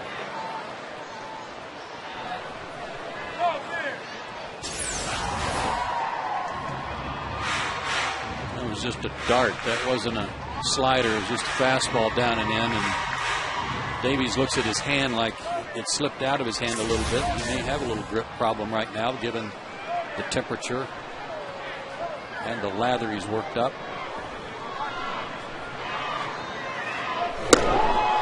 Back-to-back walks. Or excuse me, 2 walks in the inning. Well, that was just about what I was going to say, and this is not a criticism of Eric Hinsky because I'm sure he got a pitch to hit, but what it is unfortunate that he had walked a batter and then he got 1 out on 1 pitch. That helped Kyle Davies a lot just to get that 1 out, and then he turned around and walked the next guy for his career high of 7.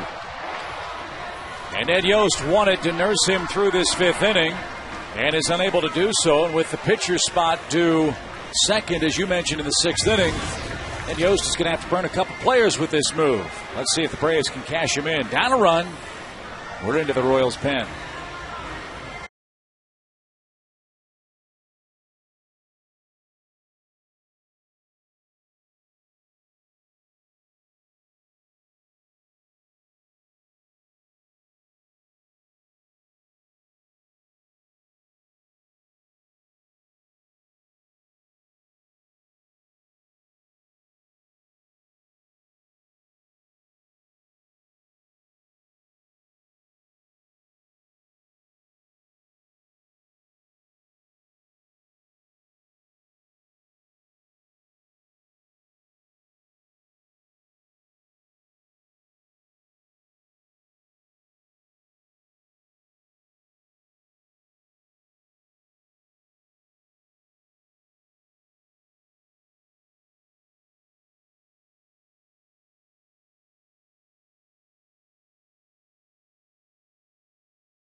Out of what's been a very tough Royals bullpen. He pitched here in game 1, worked 2 innings, and got the Braves 6 up and 6 down. Good arm. He's a very interesting story. He's what we were calling man of mystery here the first game because he was on the restricted list for several years, disqualified list because of an identity issue. He signed as someone else, and then it was discovered he was actually Victor Marte. And instead of being able to pitch in the Royals organization, he wound up going to Japan for 3 years. Missed 4 years altogether because of the disqualified list before going to Japan. Wow. So he truly is the pitcher to be named later. Yes, he is. Exactly. Very good. He's a big dude, 6'2", 254 pounds. And facing Omar Infante, who just continues to amaze. You have him out of the lineup, he pops back in and comes up with 2 hits.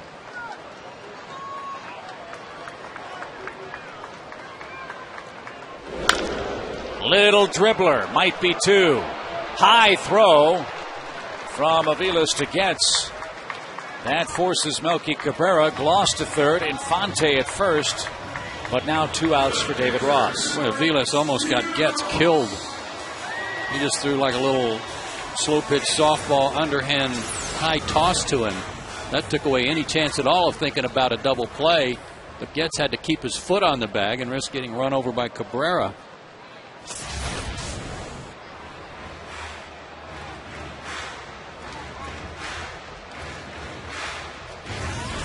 Let's see if David can hang on to the bat this time on this hot afternoon.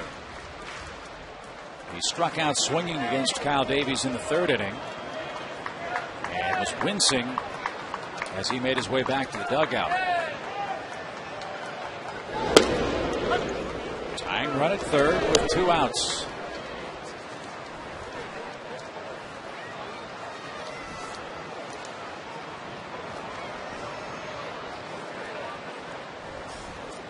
David has 15 runs batted in this year. 8 of them have come with 2 outs.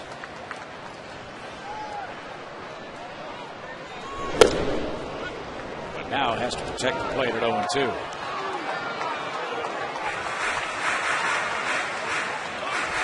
2 nights ago, this guy strikeout, fly out, and a comebacker in the 7th, and then in the 8th, ground out, strikeout, fly out. No real damage to speak of. He was throwing hard and getting ahead in the count as he's done here. Royals' pen this last week has been very, very tough. Last night's heroics notwithstanding, they've been really impressive for Ned Yost.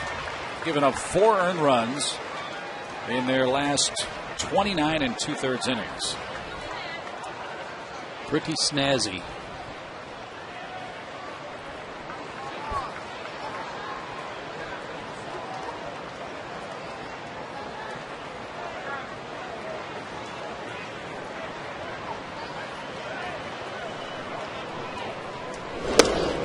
Ooh, he got away with a pitch there. 1 ball, 2 strikes. And again, they're trying to keep the ball away from David. Make him expand his strike zone, make him reach a little bit, take away some of his power. Runner being held at first. There is some room on the right side, but Ross doesn't often hit the ball that way.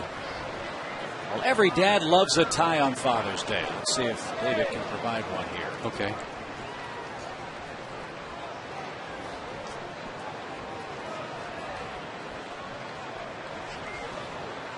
I've got enough ties, though. I prefer a lead rope. Let's get the tie first, and then we can get greedy. 2 balls, 2 strikes.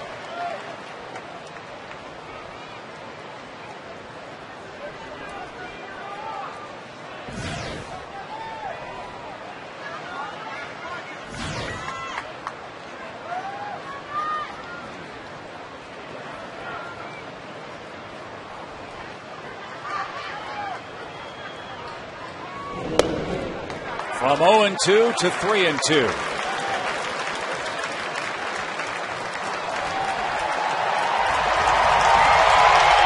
Yost has seen a lot of 3-ball counts from his staff today. 7 walks so far. We're only in the 5th. Marte's a big guy, too. 6'2", 255.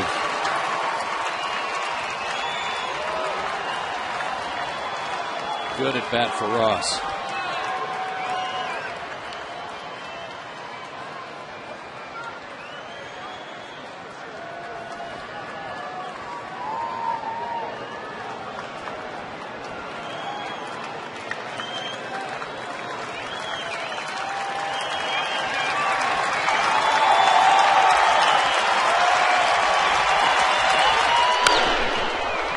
Spoiled a couple of good pitches in this sequence, hasn't he? Yeah, and Marte just tried to get a little extra on that one and threw a good fastball. Looked like it had a little more of the plate. And David did a good job just fighting it off.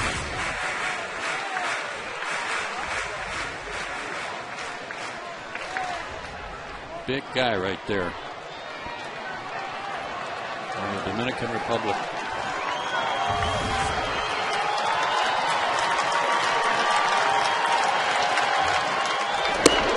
Another walk. His first, the Royals' 8th. And Bobby Cox will play Brooks Conrad for Christian Martinez here with the bases loaded.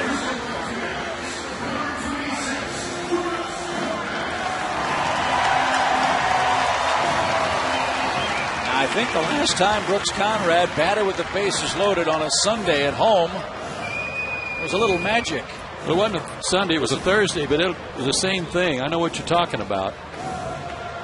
And certainly the Cincinnati Reds remember it. That was that little pop fly that just kept going and going and going. It was an afternoon game. That's what fooled me. The Braves had these same unis on. And so he'll bat for Martinez here with a chance, again with 2 outs, to get this thing tied or put the Braves in front.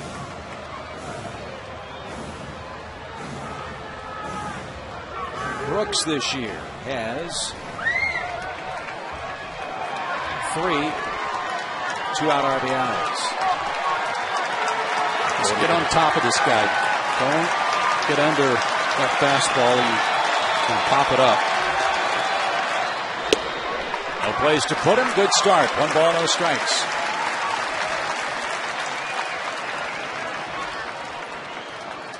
Braves have earned 8 walks, 3 of them scored.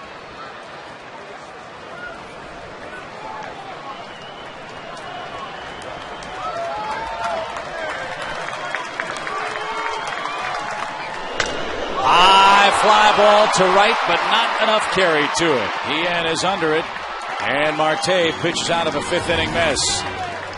Braves load the bases, cannot break through to tie it. 5-4 is your score. We go to the 6th inning.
Braves trying to sweep away the Royals, but have some work to do this afternoon. It's Sunday Braves on Fox Sports South. It's brought to you by your Greater Atlanta Hyundai dealers. Make it a Hyundai Sunday every week on Fox Sports South.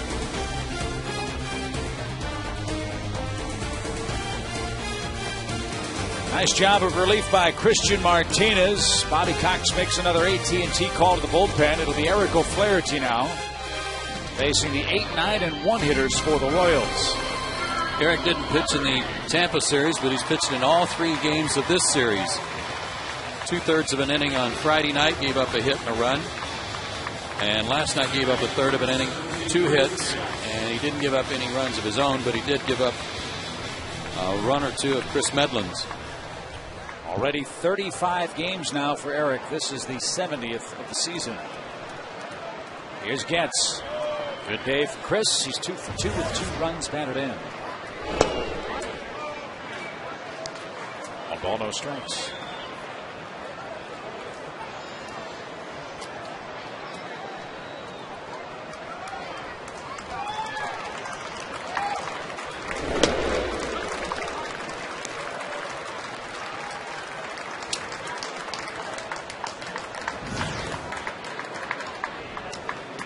Betterment with bat for Marte. The base is clear. Gets now behind in the count.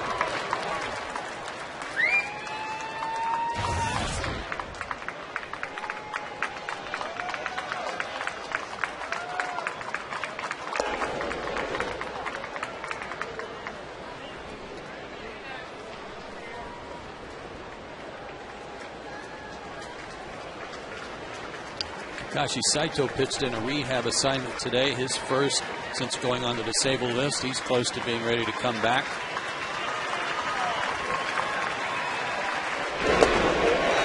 O'Flaherty able to retire, gets swinging. And 7 straight Royals hitters have been retired now. And Wilson Benjamin indeed will hit with the bases empty, 1 out now. Nice job there by O'Flaherty on Getz.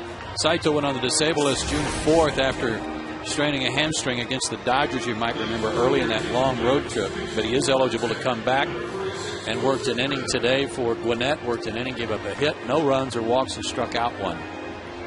So it'll be good to get Takashi back in the pen. It'll be good to get Jair Jurgens back in rotation. Apparently his rehab start went very well last night. So he's getting closer and closer to coming back to rotation. Matt Diaz is also swinging a bat now. He took batting practice yesterday. Took batting practice again today. He will accompany the team to Chicago, take batting practice and U.S. Cellular Field before the White Sox games, and then the Braves will evaluate when and where to send him for a rehab stint.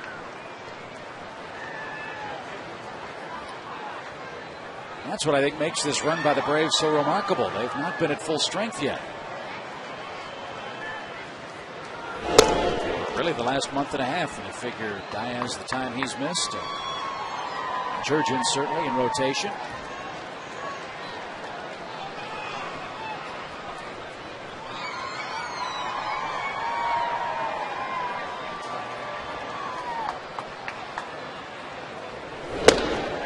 Balls and a strike to Betterman.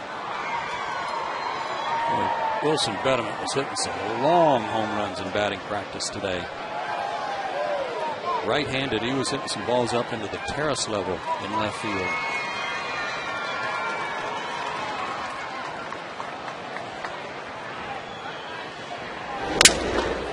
Ouch. Right off the face mask of David Ross.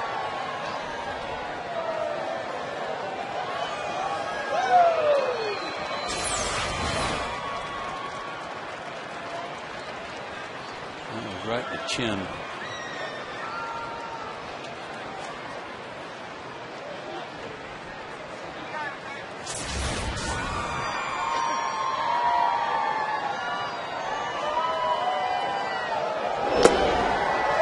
a one-out walk. So Betterman reaches. And we invite you to get your buy one, get one free Braves tickets every Tuesday and Wednesday with the Coca-Cola 2-for-1 Tuesday pack and the Toyota 2-for-1 Wednesday pack. Order them today at Braves.com/tickets or by phone 1-800-745-3000. First walk issued by Atlanta pitchers today. They only walked 2 last night.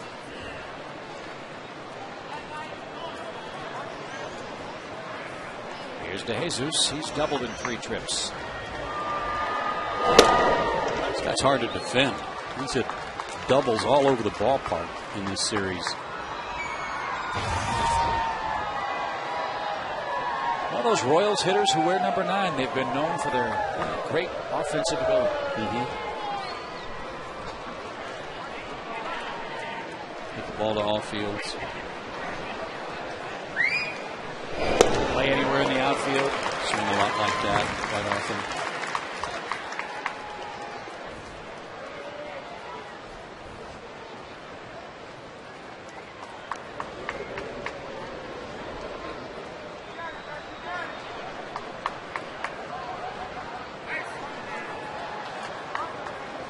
No balls, 2 strikes.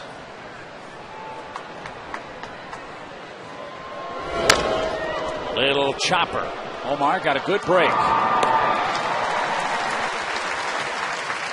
Runner to second, 2 outs.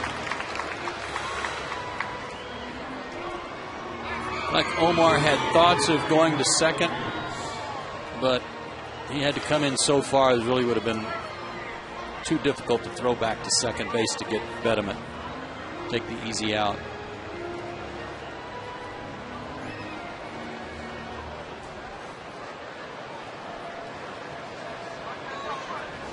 Mike Aviles has scored today.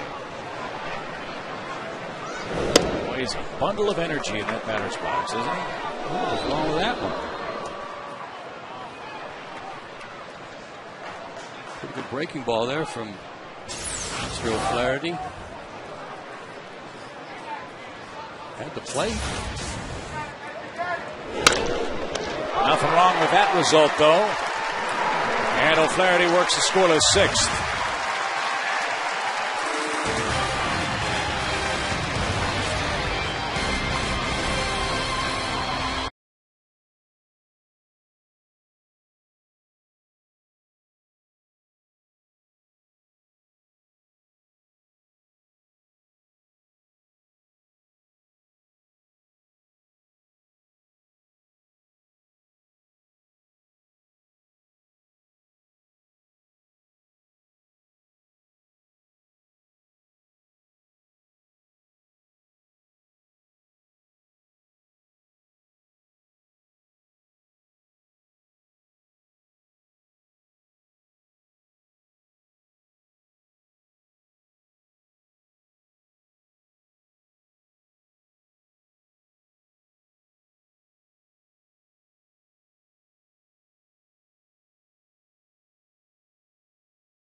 nice cut now. How about this play in the first inning? Joey Bloss hustling all the way around for first to score on a double by Infante. Freeze it. Look at the hand on the plate. Pena turning to tag him a little too late. That was the Coors Light Freeze Cam, brought to you by Frost Brewed Coors Light. Having a nice cold Coors Light. Hope you are too. I remember Harry saying that so many times when he was doing Cardinal games about another brand. Yes. My favorite line of his was, "How do they make them so cheap but taste so good?" Well, speaking of so good, that's one way you could describe this man, Kyle Farnsworth. The Farns has been cool indeed for Kansas City. 2 earned runs in his last 13 appearances. And he'll bring the heat on a hot late spring afternoon, as we all know. Another former Brave facing Atlanta today. Great big strong guy. Went to Milton High School, didn't he? I think that's right. I'll check that out to make sure. I don't want to shortchange Roswell or somebody else out that way. Also went to the ABAC down in Tifton. Baldwin Agricultural College. And Martin Prado starts off the 6th inning. Milton High School.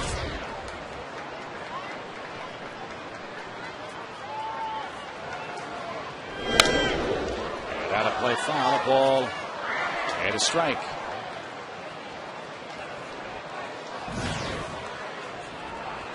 .6'4", 230, not an ounce of fat on him.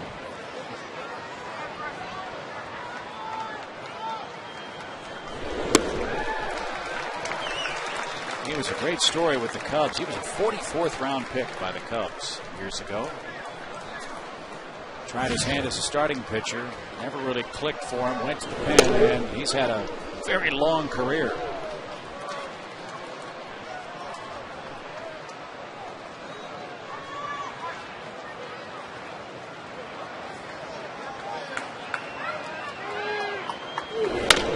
Little tapper hit toward Getz at second, and Prado is retired for out number 1.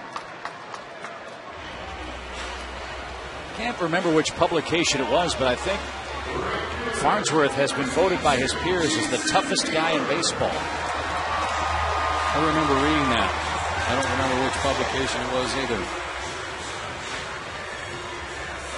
He's had a couple people charge the mound or incidents where he was on the mound and got involved, and he certainly got the better of it. I know that. Paul Wilson was the one that...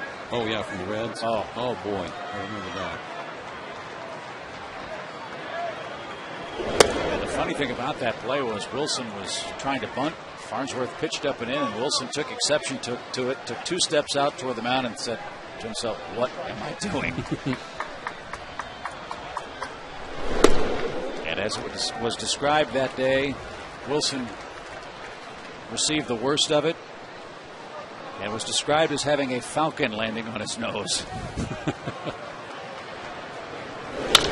Liner by Hayward into right center field. Can he stretch this into a pair? He's thinking about it. The Hay Train's hustling for 2, and he'll make it with a head-first slide.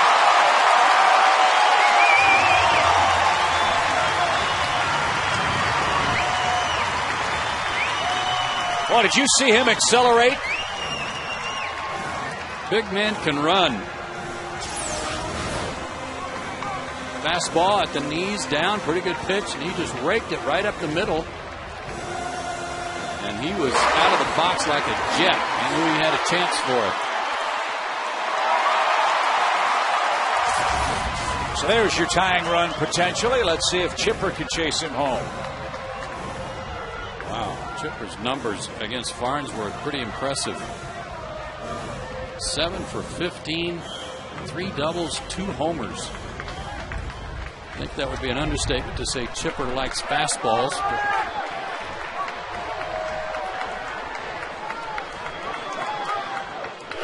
He got one. Into the gap. That'll tie this game.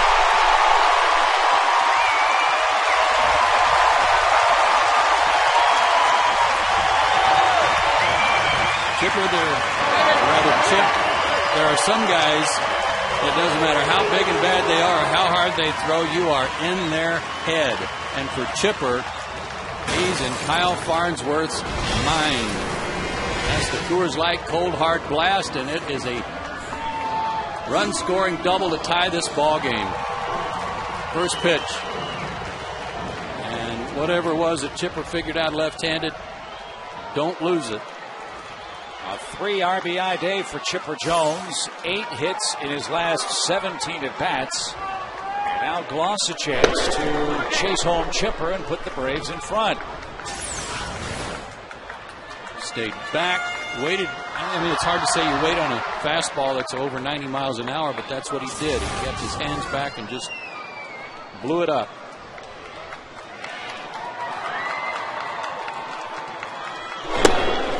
So now that incredible stat that we've been talking about lately comes into play. The Braves 30-0 this year when they score 5 runs or more. They're 41-0 dating back to last year when they score 5 or more. Well, they've got to 5 now, and it's a 5-5 game. Chipper's going for third. Pena has no play. Once interference. Gloss was in the box. Pena dropped the ball, and now a fly ball could give Atlanta the lead. Troy never moved. There's no way that's interference. What a big move there by Chipper to take it. Watch Troy. Troy doesn't do anything to get in his way. He just stood there. Make sure he didn't get hit in the face, but Pena's trying to make it look like interference, and a good call by Dale Scott in that it's no call. Pena wasn't going to throw the ball anyway. Infield in now. 3 balls and a strike. Watch him. He'll just stick the ball on Troy here. See, he'd already stopped his throwing motion and was kind of hoping to get a call. Good try, but no reply from Scott.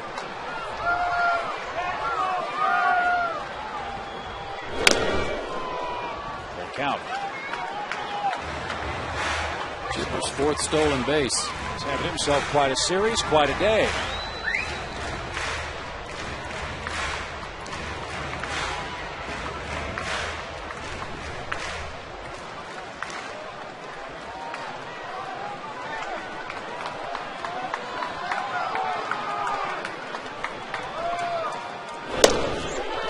Another walk.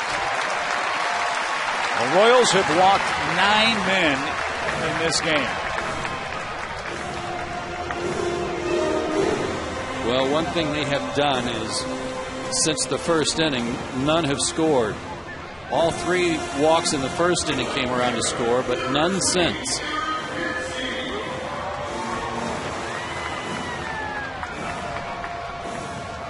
Royals infield was in for Gloss. They'll back up and play for a double play up the middle.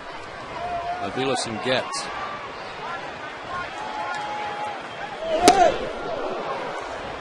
Braves team high for walks this season is 11. That was April 18th against the Rockies, believe it or not. They have 9 so far, and it's only the 6th inning.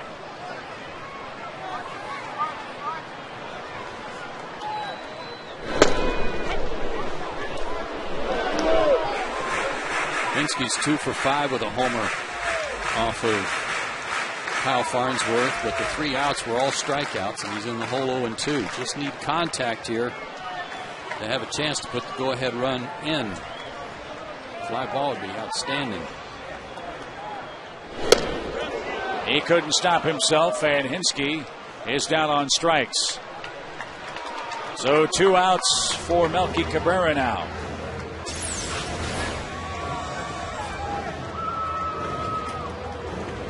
Yes, he did.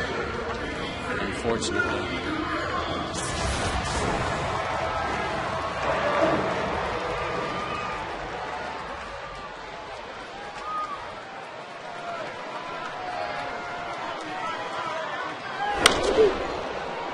Strike 1.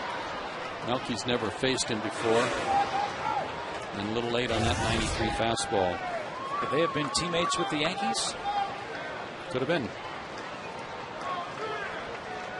Farnsworth was there in 06, 07, Gotta wait. Certainly. Yeah.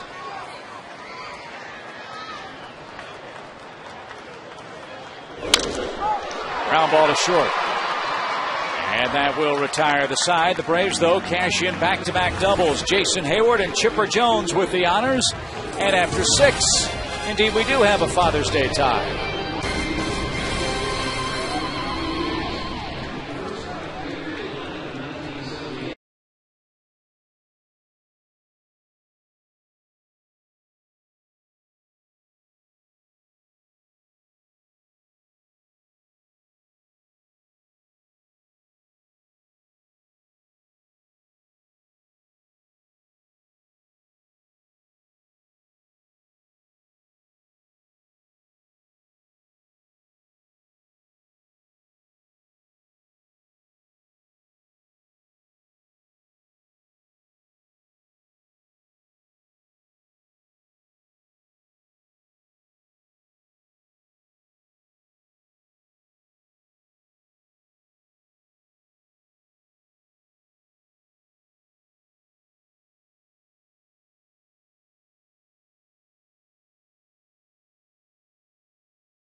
Night and day, that's Tom Cruise and Cameron Diaz? Yes.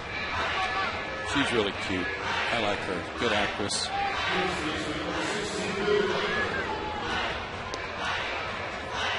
I like her. And I like our AT&T call to bullpen. That's Peter Moylan. He follows Eric O'Flaherty, who worked a scoreless inning. And now Peter's got Butler, Guillen, and Callaspo to deal with in this 7th inning of a 5-5 tie game. Only the top of the 1st, the bottom of the 4th, and the top of the 5th has there not been a runner in scoring position today for either side. So maybe Peter can add to that with a 1-2-3 inning. Royals are 5 for 14 with runners in scoring position today. Braves 3 for 13. And here's Billy Butler. Moylan now pitching in his 37th game. That's why getting Saito back will be such a big help for this pen. He's had a couple of weeks to rest the arm. Figure he'll be fresh when he rejoins his bullpen mates. And that's low to Butler, ball 2. Well, Butler may be getting a complex because Moylan's been brought into this series 3 times. And all 3 times the first batter he faces is Butler.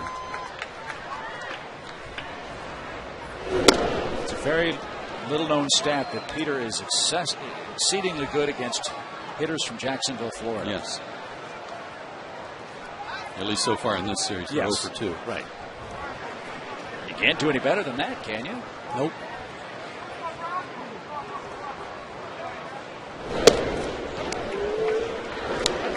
Mets are losing. Phillies are losing. Florida has won today. Nationals are losing. Braves can pull this one out. Another big day, perhaps. Now for the count.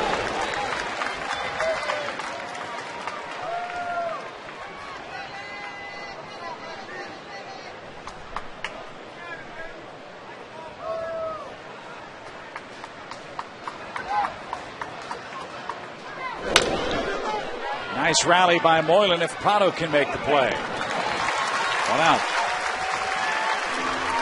Royals don't have a hit since the 4th inning in this game.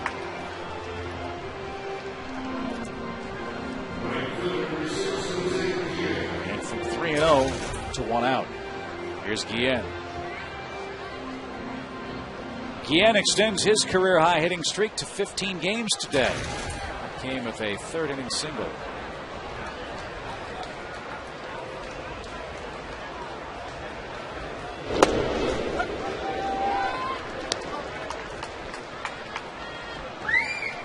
He's got a pretty good fastball today. Last couple have been around 92.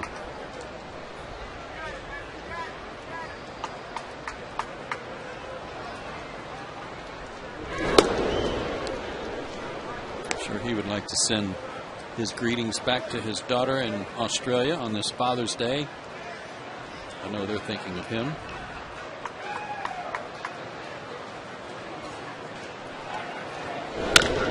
Line to left.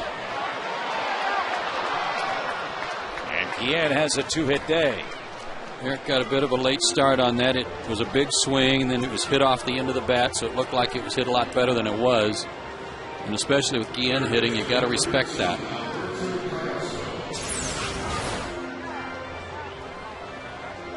That slider was breaking away from him, so he hit it off the end of the bat a little bit, but it was a big swing.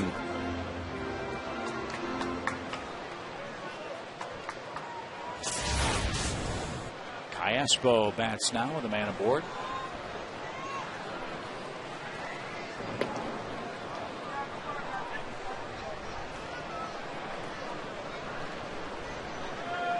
He's out of Maracay in Venezuela.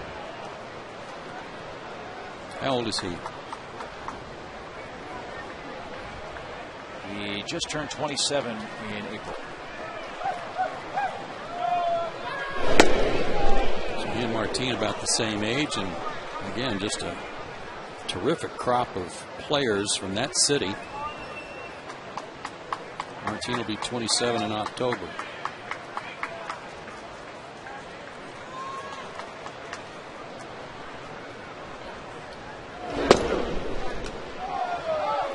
Callaspo was originally signed by the Angels back in 2001, then went to the Diamondbacks in a trade for Jason Bolger in February of 06. Placed on the restricted list May 10th, reinstated May 19th of 2007, then traded after that season by the Diamondbacks for Billy Buckner.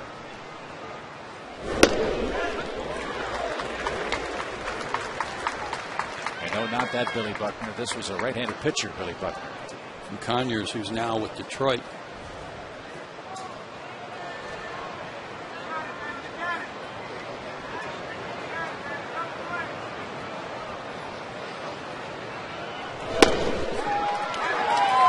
He is popping it today, isn't he? That one at 92 for a strike. A little better.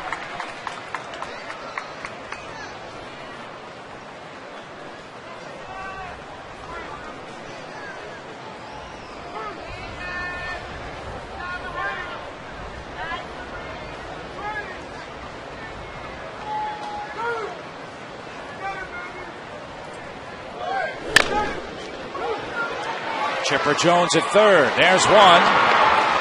And Callaspo runs well, and another hard slide at second base. Guillen just bowls over Martin Prado, and he's slow to get up. Remember, he already had that bruise on his shin from last night. So if you get kicked there or crash there again, it's going to hurt even more. Back up. Chipper got it to him quick enough, but Guillen was all over him here.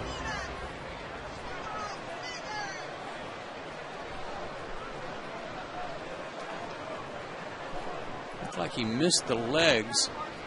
The legs missed Martin. Oh, he kind of hyperextended his knee there a little bit. His arm hit the right leg.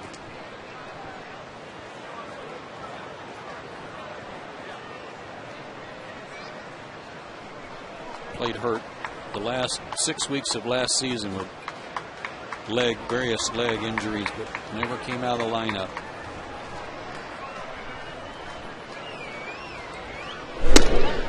Mitch Meyer takes a ball high. 1 ball, no strikes to him.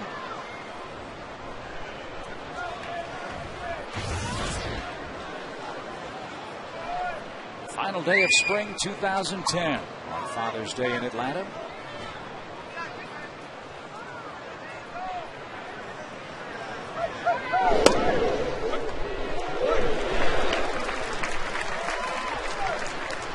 It is a final. The Twins have beaten the Phillies. Roy Halladay started that game for Philadelphia today. Having a little trouble against the American League, isn't he?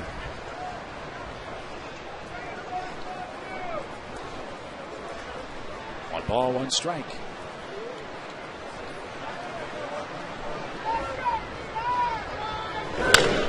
To first, easy play, and a nice easy inning for Peter Moylan. Time to stretch in Atlanta. Braves and Royals tied at 5.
Braves trying to wrap up what could be a great homestand. It's been very successful to this point. Chance for him to go 5-1 against the Rays and the Royals. Need a run for that to happen as we get set for the bottom of this 7th inning. And after an off day tomorrow, we'll make our way to the Windy City for a 3-game set with the White Sox. Back-to-back left-handers to start that series. John Danks and, of course, Mark Burley's always tough. Don't be deceived by the losing record and the high ERA. He's always a tough customer. Gavin Floyd, the right-hander, will go against Derek Lowe. But those are 3 excellent pitching matchups for that whole series. And as you said earlier, Chip, these guys, the White Sox, are playing better baseball right now. Yeah, the White Sox were playing the Nationals today, wrapping up that series. And if Chicago wins today, they'll be back at 500 with a 6-game winning streak. And all of a sudden, after the Ozzie Guillen, Kenny Williams spats that have been ongoing all year, they could be within 5 games or 5.5 games of the Central Division lead. Yeah, most importantly for the Braves, they could care less if they're leading that division or not, is are you playing good baseball right now? And the White Sox certainly are.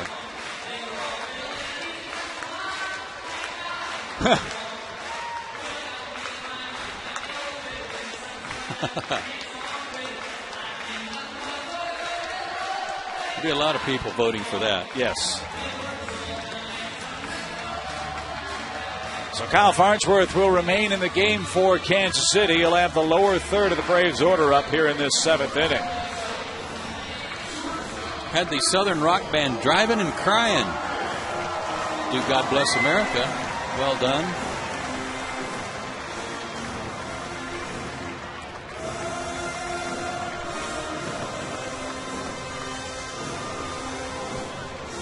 Let's see if Omar can make the Royals do that. Drive and cry, that is. Braves touched Kyle up for a run in the 6th. That's the tying run. Now Omar, who's had a good day, leads it off.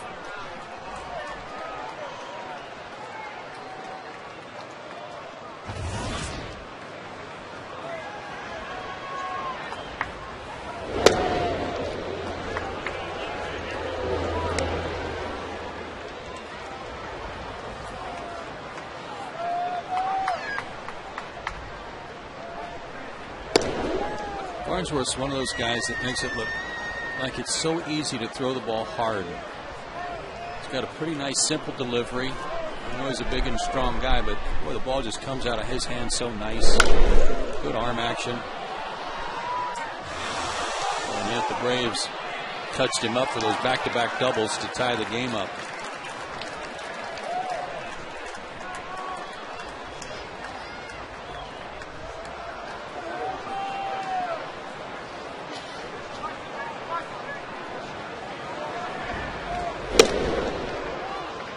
Braves got Farnsworth from the Tigers in 2005, and he was absolutely brilliant down the stretch as the Braves made the playoffs that year. 1.98 ERA and 10 saves in 26 games. He then went to the Yankees, got a big contract with New York, then to the Tigers, and now in his second season in Kansas City. The unfortunate thing for Farnsworth is the way he finished up with the Braves, and that was in that playoff game with Houston when he gave up that 9th inning home run to Brad Ausmus that sent the game into extras and eventually went, 17 innings, I think. Chris Burke hit a homer later. I lost count after about 13 that day at Minute Maid Park. Here's David Ross, 0 for 2 with a walk.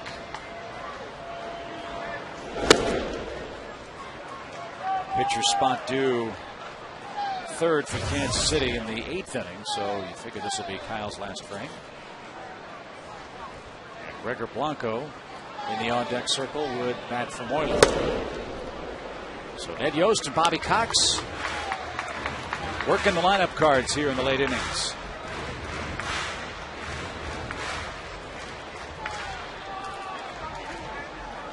But as I said earlier, the Royals have to play tomorrow, travel tonight, play tomorrow. Braves have a day off. So it's all hands on deck.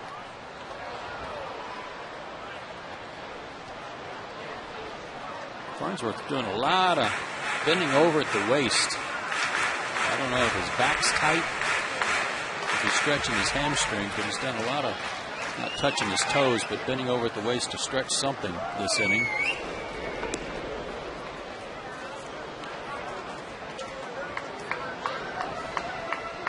Again, he doesn't have any fat on him. If he gets a muscle cramp, they'd have to carry him off. Pop foul and out of play. 2 balls, 2 strikes. He's one of those guys when they say he has an adductor strain or a lat strain, you know he's got one. Yeah, oh yeah.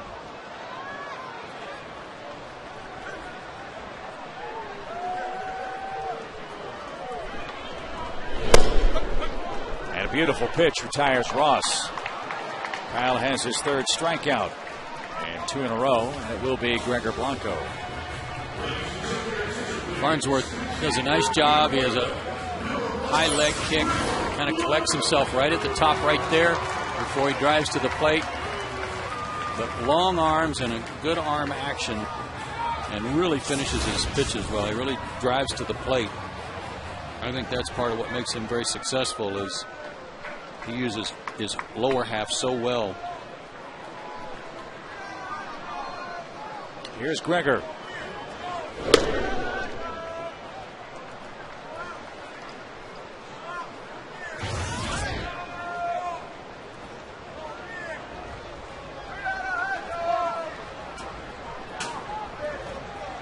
Trying to keep his perfect pinch hit record alive. He was 1 for 1 coming in. Now shoots one toward left. And De Jesus puts the squeeze on that. And that sends this game to the 8th inning. Still tied 5-5.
Glad you're with us here in Atlanta, and we invite you to see the Braves and the Gwinnett Braves for one low price with the double play combo pack.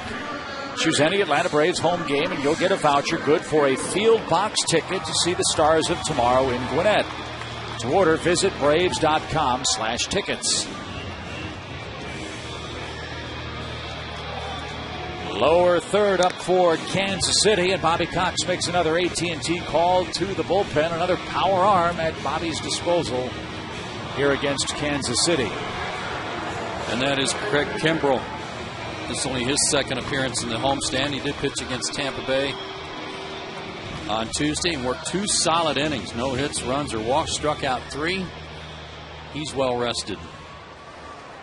Might get a chance to work a couple today.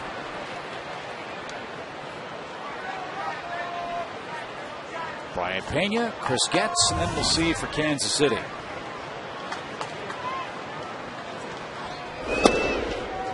Brian tried to bunt.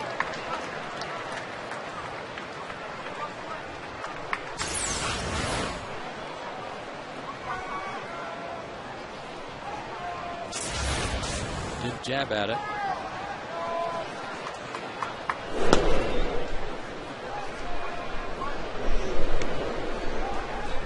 Kimbrell, as you probably know, possesses a very good fastball of his own. 93 to 96. And it started Pena with 2 sliders. And the third rolled foul.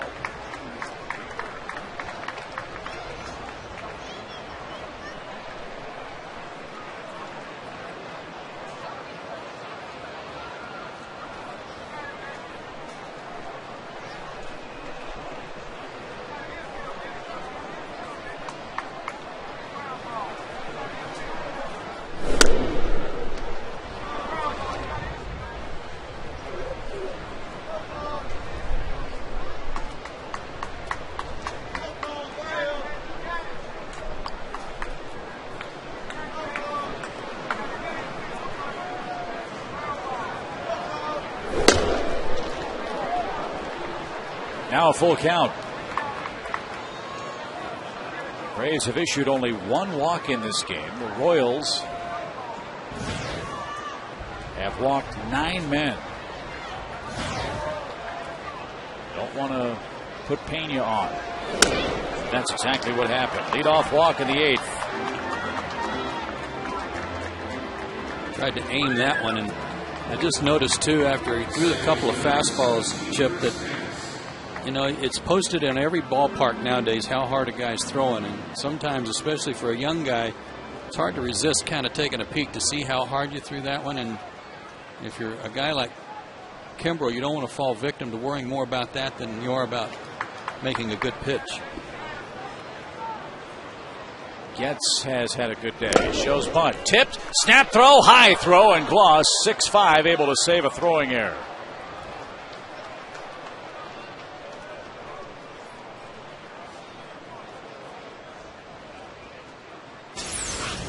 A lot going on this pitch.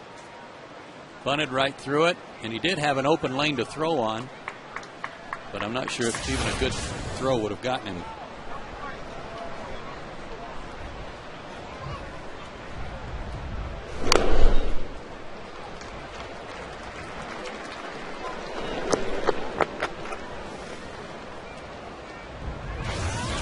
Let's see if the Royals keep the bunt on with 2 strikes. Eddie Rodriguez is the third base coach. He was the first base coach for Trey Hillman. And when Hillman was fired, Ned Yost wanted Rodriguez to move to third and added Rusty Kuntz to the staff to coach at first. The bunt isn't on, and Kimbrell off his glove. Prado dives, can't keep it on the infield. So first and second with nobody out, and that's happened a couple of times to the Braves in this game. It sure has. That was a double play waiting to happen. Man, does that hurt.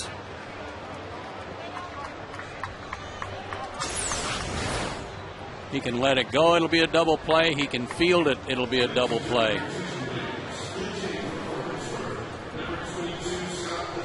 First time it happened today was Guillen leading off the second inning on a ball that Was charged an error to Kawakami, but that led to 2 runs. And this one too going to be charged an error. A couple of errors on the pitchers today. Now Scott Posednik will bat with 2 on and nobody out. Good bunter.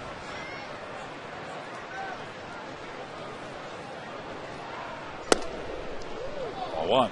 He's a good bunter that if he does get the ball down and you just assume, okay, that's a good bunt, he's going to move the runners up, I'll get him at first. Well, you better not half step or he'll beat it out.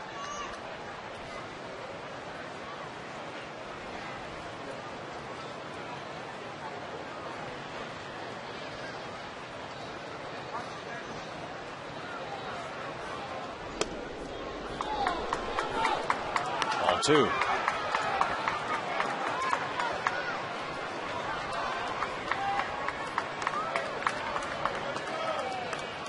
Like I said, he can get it down. Lead off walk and an error. As the Royals in business in the 8th.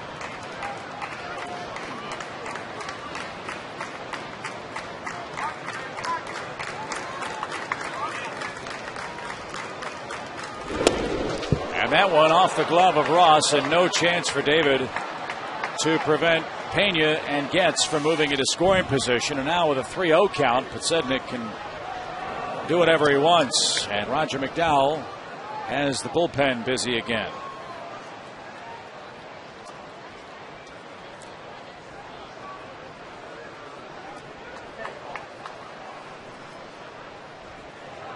That was ruled a passed ball.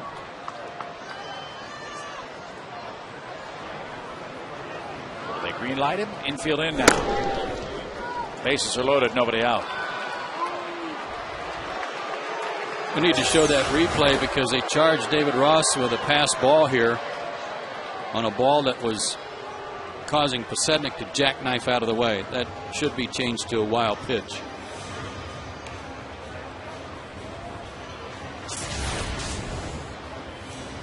So just like that, bases loaded and nobody out. The Royals have pitched in and around walks all day long, and all of a sudden there's 2 walks in this inning and they're loaded with nobody out. Let's see how the Braves fare.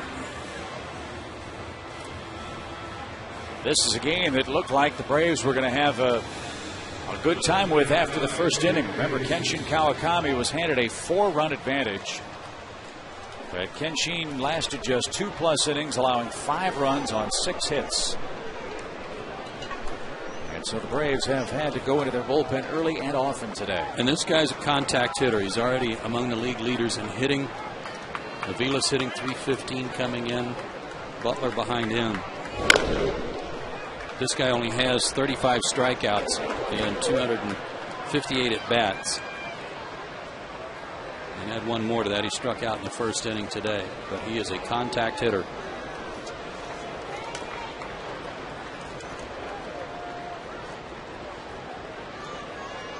And he's walked only 6 times, so you're right. He does not strike out a lot, doesn't walk a lot. He wants to swing the bat.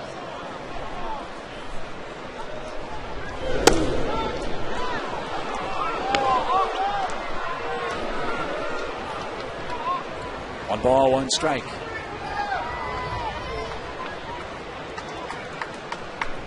Eighth leading hitter in the league. 1 for 4 today. Has an even count.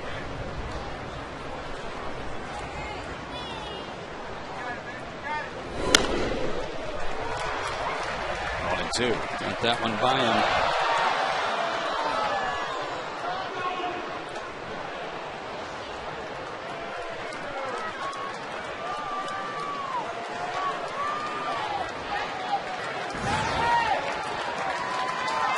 Last time up, O'Flaherty got ahead of him in the count, but he was able to, De Jesus was able to put it in play and make Infante make a play on him. You'd love to see him hit the ball at Omar right here.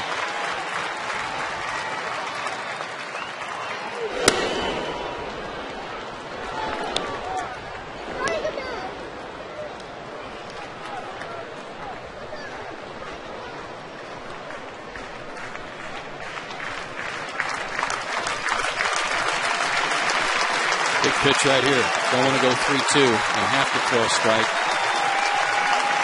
You can make him hit a pitcher's pitch.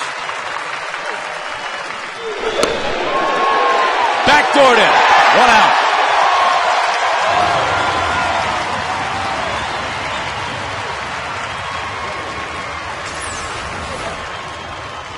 This was painting the corners from Sherwin-Williams right here.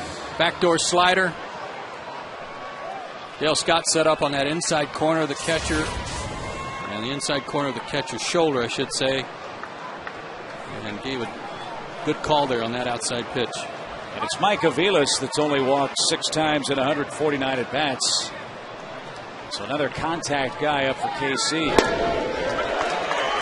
of a sudden, Craig has a little confidence. Gets ahead.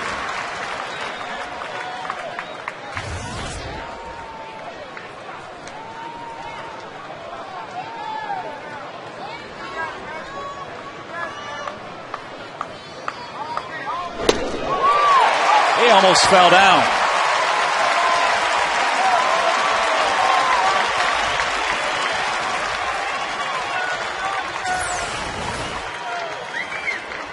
He did that yesterday against Medlin, trying to catch up to a fastball. Almost spun himself on the ground. And did the same against Billy Wagner 2 nights ago, trying to catch up to the fastball.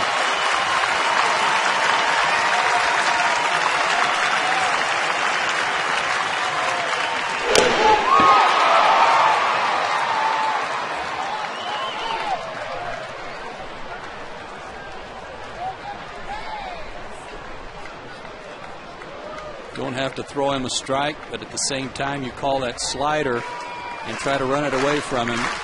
David Ross has got to make sure that he keeps that pitch in front of him. If Kimbrel puts it in the right spot, which is down and away.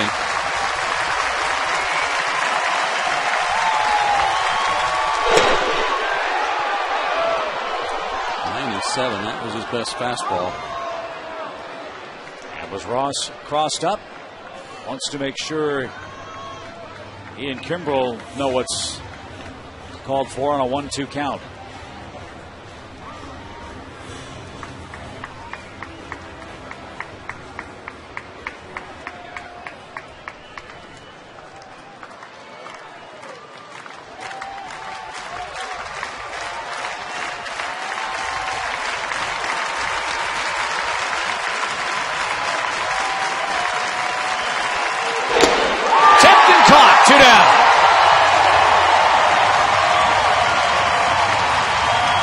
Throws his hand in the air like that's all I could do.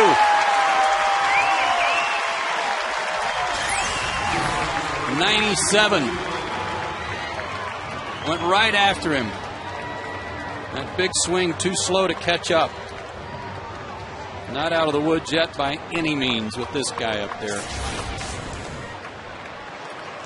And this guy is Billy Butler, who's 1 for 4.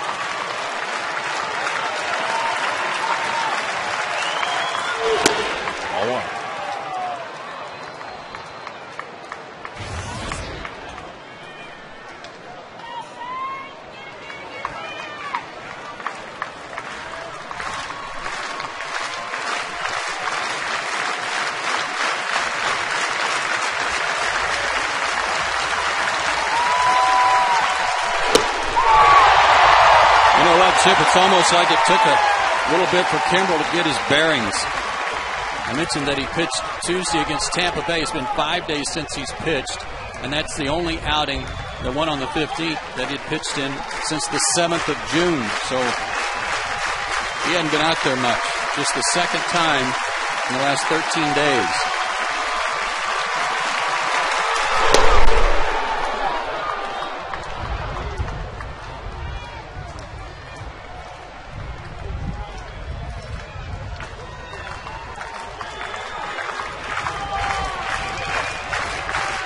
Pena gets Kasednik.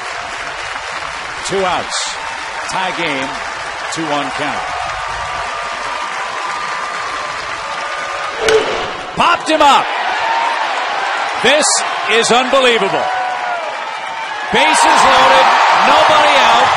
And the can't get the ball out of the infield.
We've got a rather close one going on here. We go to the bottom of the 8th inning, tied 5-5.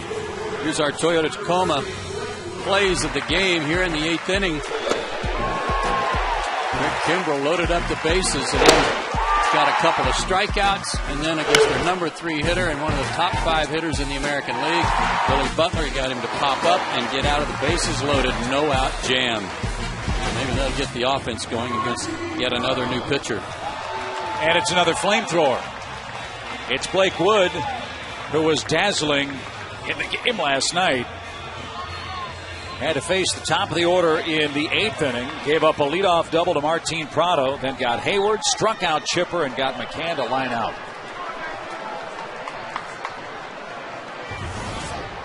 And so deja vu for him as Prado starts things off and takes outside. It was just the second time in 18 appearances that he had allowed the leadoff man to reach against him.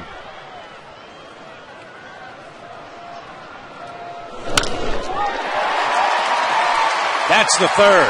And Martin has done it twice. Go ahead, run aboard to start the 8th inning. 101 hits and an 8-game hit streak for Prado. This guy can bring it. He ran a fastball in on him, but Martin, a little inside-out swing, not trying to do too much with it. Kind of served it into right field. Wood out of North Gwinnett High School and Georgia Tech. Here's Hayward. Hey, walk. You hear Bobby Cox. Glenn Hubbard also looking over at Jerry Meals, the first base umpire, thinking Wood balked. Last night in the 8th inning, after Prado doubled, Hayward did show bunt. Didn't put a bunt down, eventually grounded out to move Martin to third. Look at where Cayaspo is at third. Chopper up the middle. Big hop. And a double play.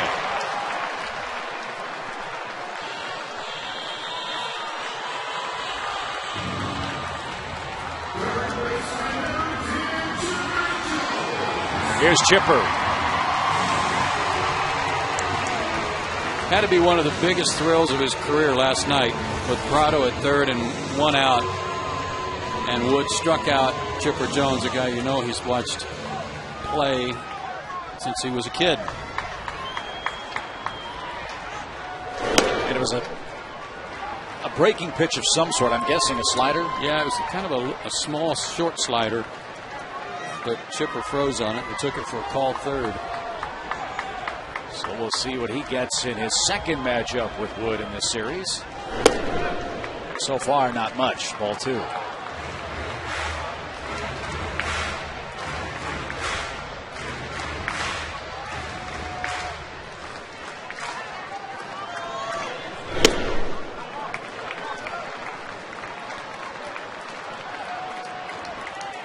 .95 from Wood so far.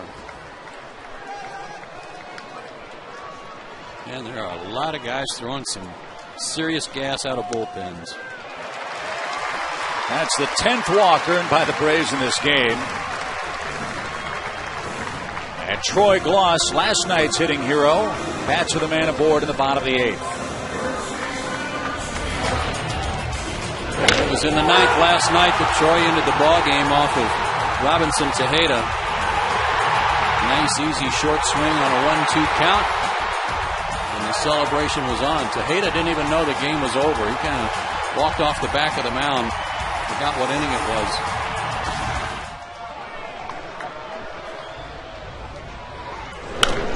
Loss has walked 3 times in this game.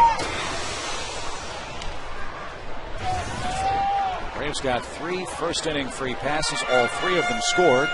They have 7 since and haven't cashed one of those in. It's really been a tale of 2 games for the Braves offense in regard to those walks.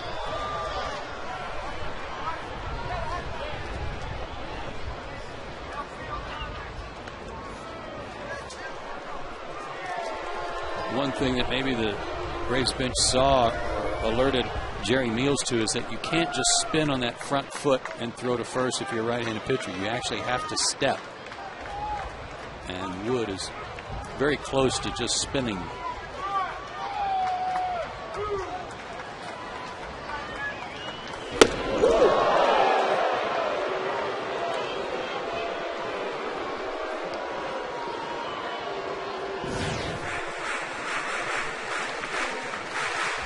Wagner for the 9th, it would appear. And the middle of the order expected for the Royals. Will it be a tie or will the Braves have a lead?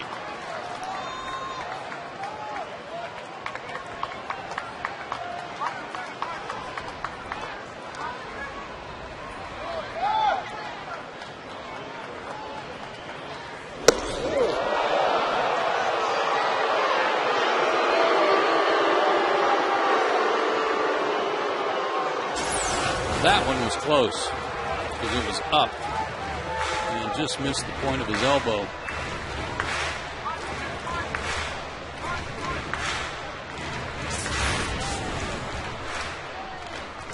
Troy doing a little regrouping here.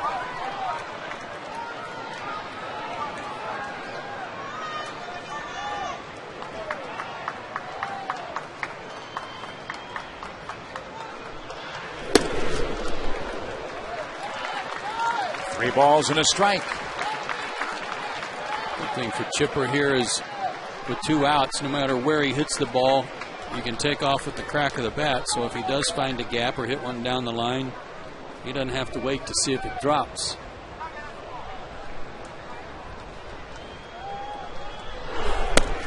Another walk. Goodness.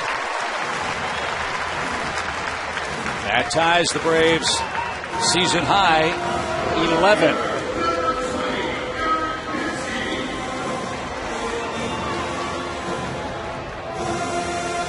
And a well-worn path to the pitcher's mound out of the Royals dugout in this series.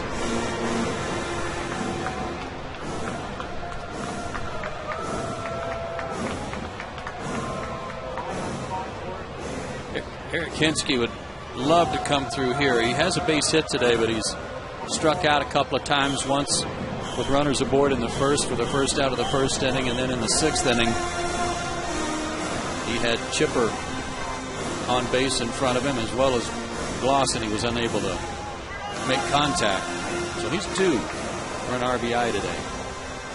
And that would make the fellas on Braves Live very happy. They will join us after the final game of this series with the Royals. Fred Hickman, Brian Jordan standing by.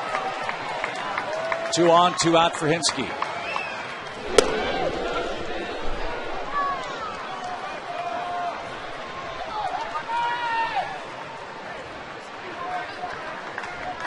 Hinske didn't face him last night.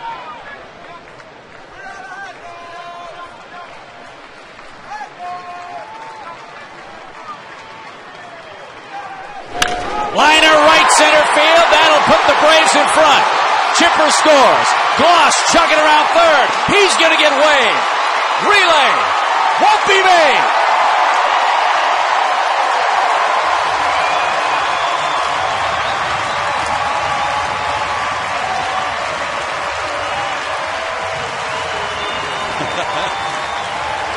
I love watching Troy Gloss pick him up and lay him down here. And Hinske does indeed come through. Fastball on the outer third. Good pitch, and Eric spoiled it. Barreled it up for the double. And for the second time today, here comes old Troy scoring from first base. Didn't need to slide, but did. And then would have rather just taken a little nap right there if he could have. Kind of hard to get up, but look at Eric Hinske. Man is intense, and he loves to win. 7-5 Atlanta the lead. Here's Cabrera. Braves have Brandon Hicks pinch running. He's going to come around. And he is going to score. 8-5.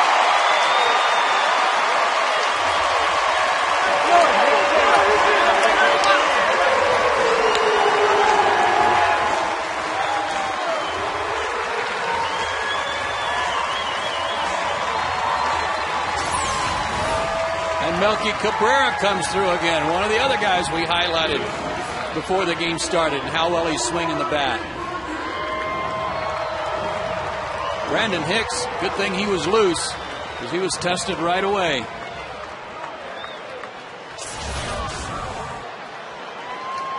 So an 8-5 Atlanta game.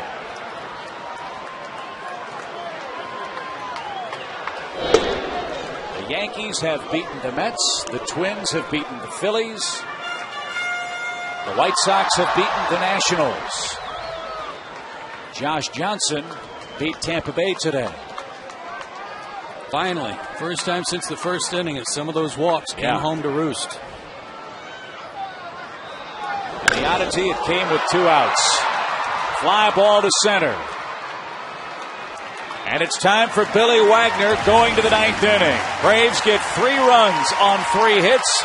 Eric Hinske, the big blow, a gapper to right center, the chased home Chipper, and Troy Gloss. 8-5 Atlanta.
City and wrap up a 5-1 homestand. And here's a look at our Airtran notable home runs today.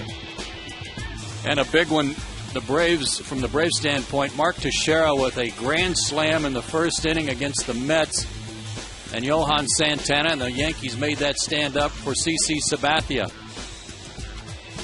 Matt Holliday beginning to heat up too.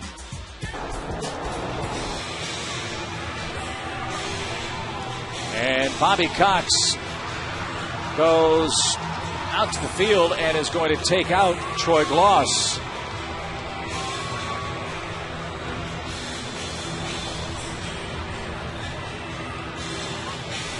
Junel Escobar going to play first. Is that right? No.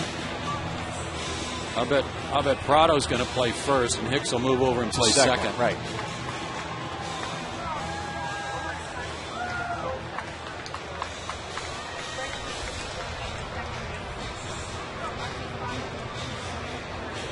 So here's our AT&T call to the bullpen. Billy Wagner looking for career save number 399.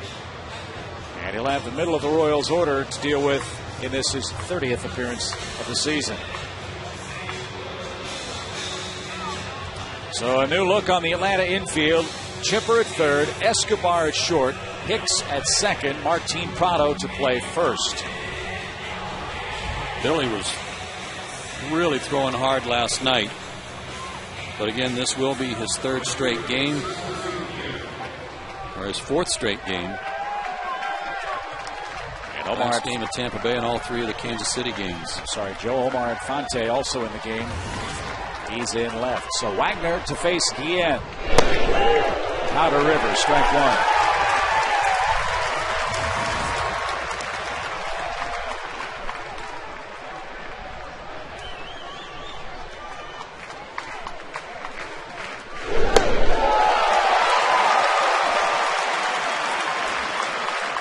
Back foot slider with something on it.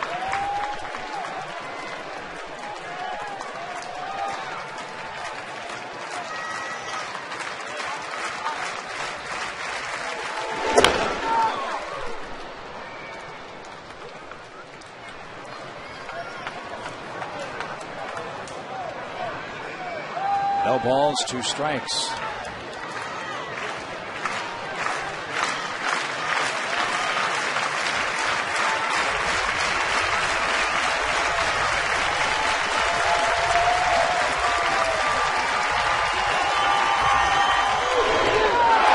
That gets away from Ross, but David has time. 1 out.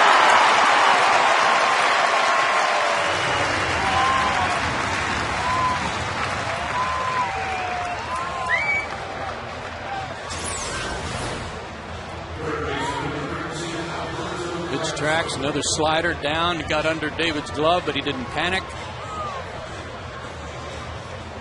Found the ball, and right here he picked it up and didn't rush himself. With a good throw to Prado.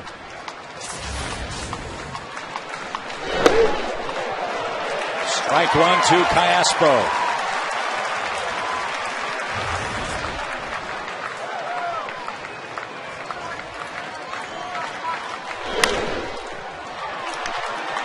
Billy didn't strike anybody out last night. In fact, he gave up a base hit, but he got a double play to end the ball game.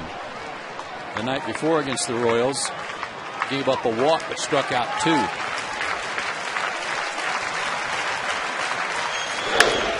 Line into center field. Clean hit. And bookend singles for Callaspo. Brings Meyer to the plate.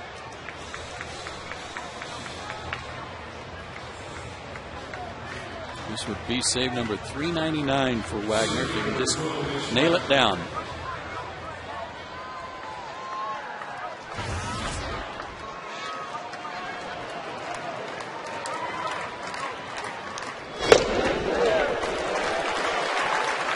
Two more outs to get, and the Braves will have a 2.5 game lead over the Mets. Yankees beat them today. Twins beat the Phillies. They'd be 5.5 back. Florida 8.5 back. Washington would be 11 back. Yost does have some right-handed hitters on his bench. He's got Betancourt and Willie Bloomquist.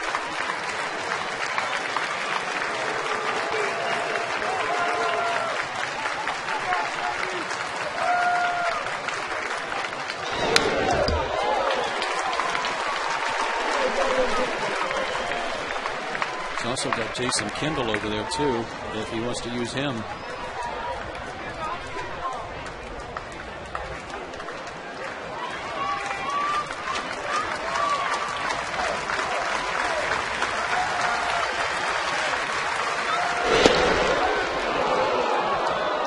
I don't know how Meyer laid off that pitch.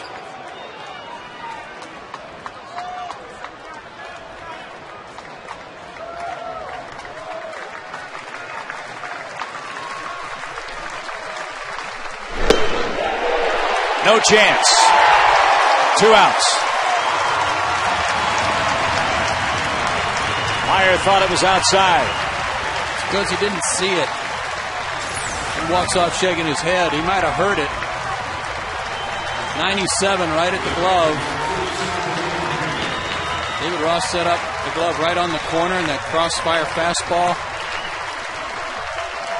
caught some of it.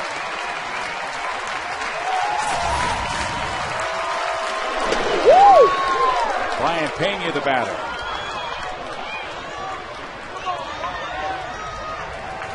$30,072, the paid crowd. Many of them on their feet. Hasbro will take second. Braves don't mind that. Now Ross and Wagner will change the signs.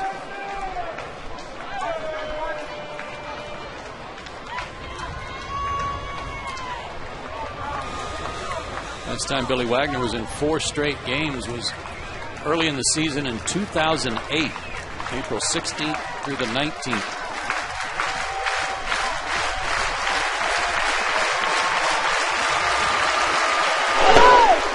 Showing no ill effects of that today.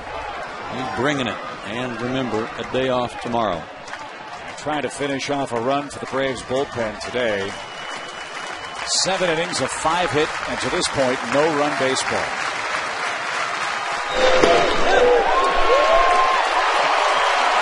Now Pena grumbles, 2-2.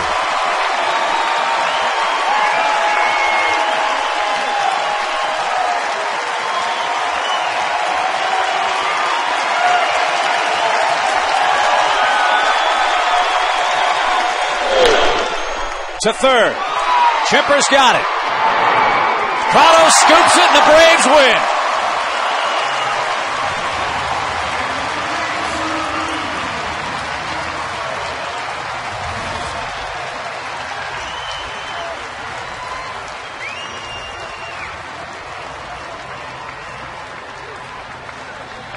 This is a Braves ball club, Joe, that picks each other up. Today they picked up Kenshin Kawakami. They did indeed, Chip, and more good offense from guys like Hinsky that made the difference. 8-5 the final score. The Braves sweep the Royals. Coming up next, Braves Live from the ballpark. Stick around for post-game interviews, Bobby Cox sound, and all the highlights. Braves Live coming up next.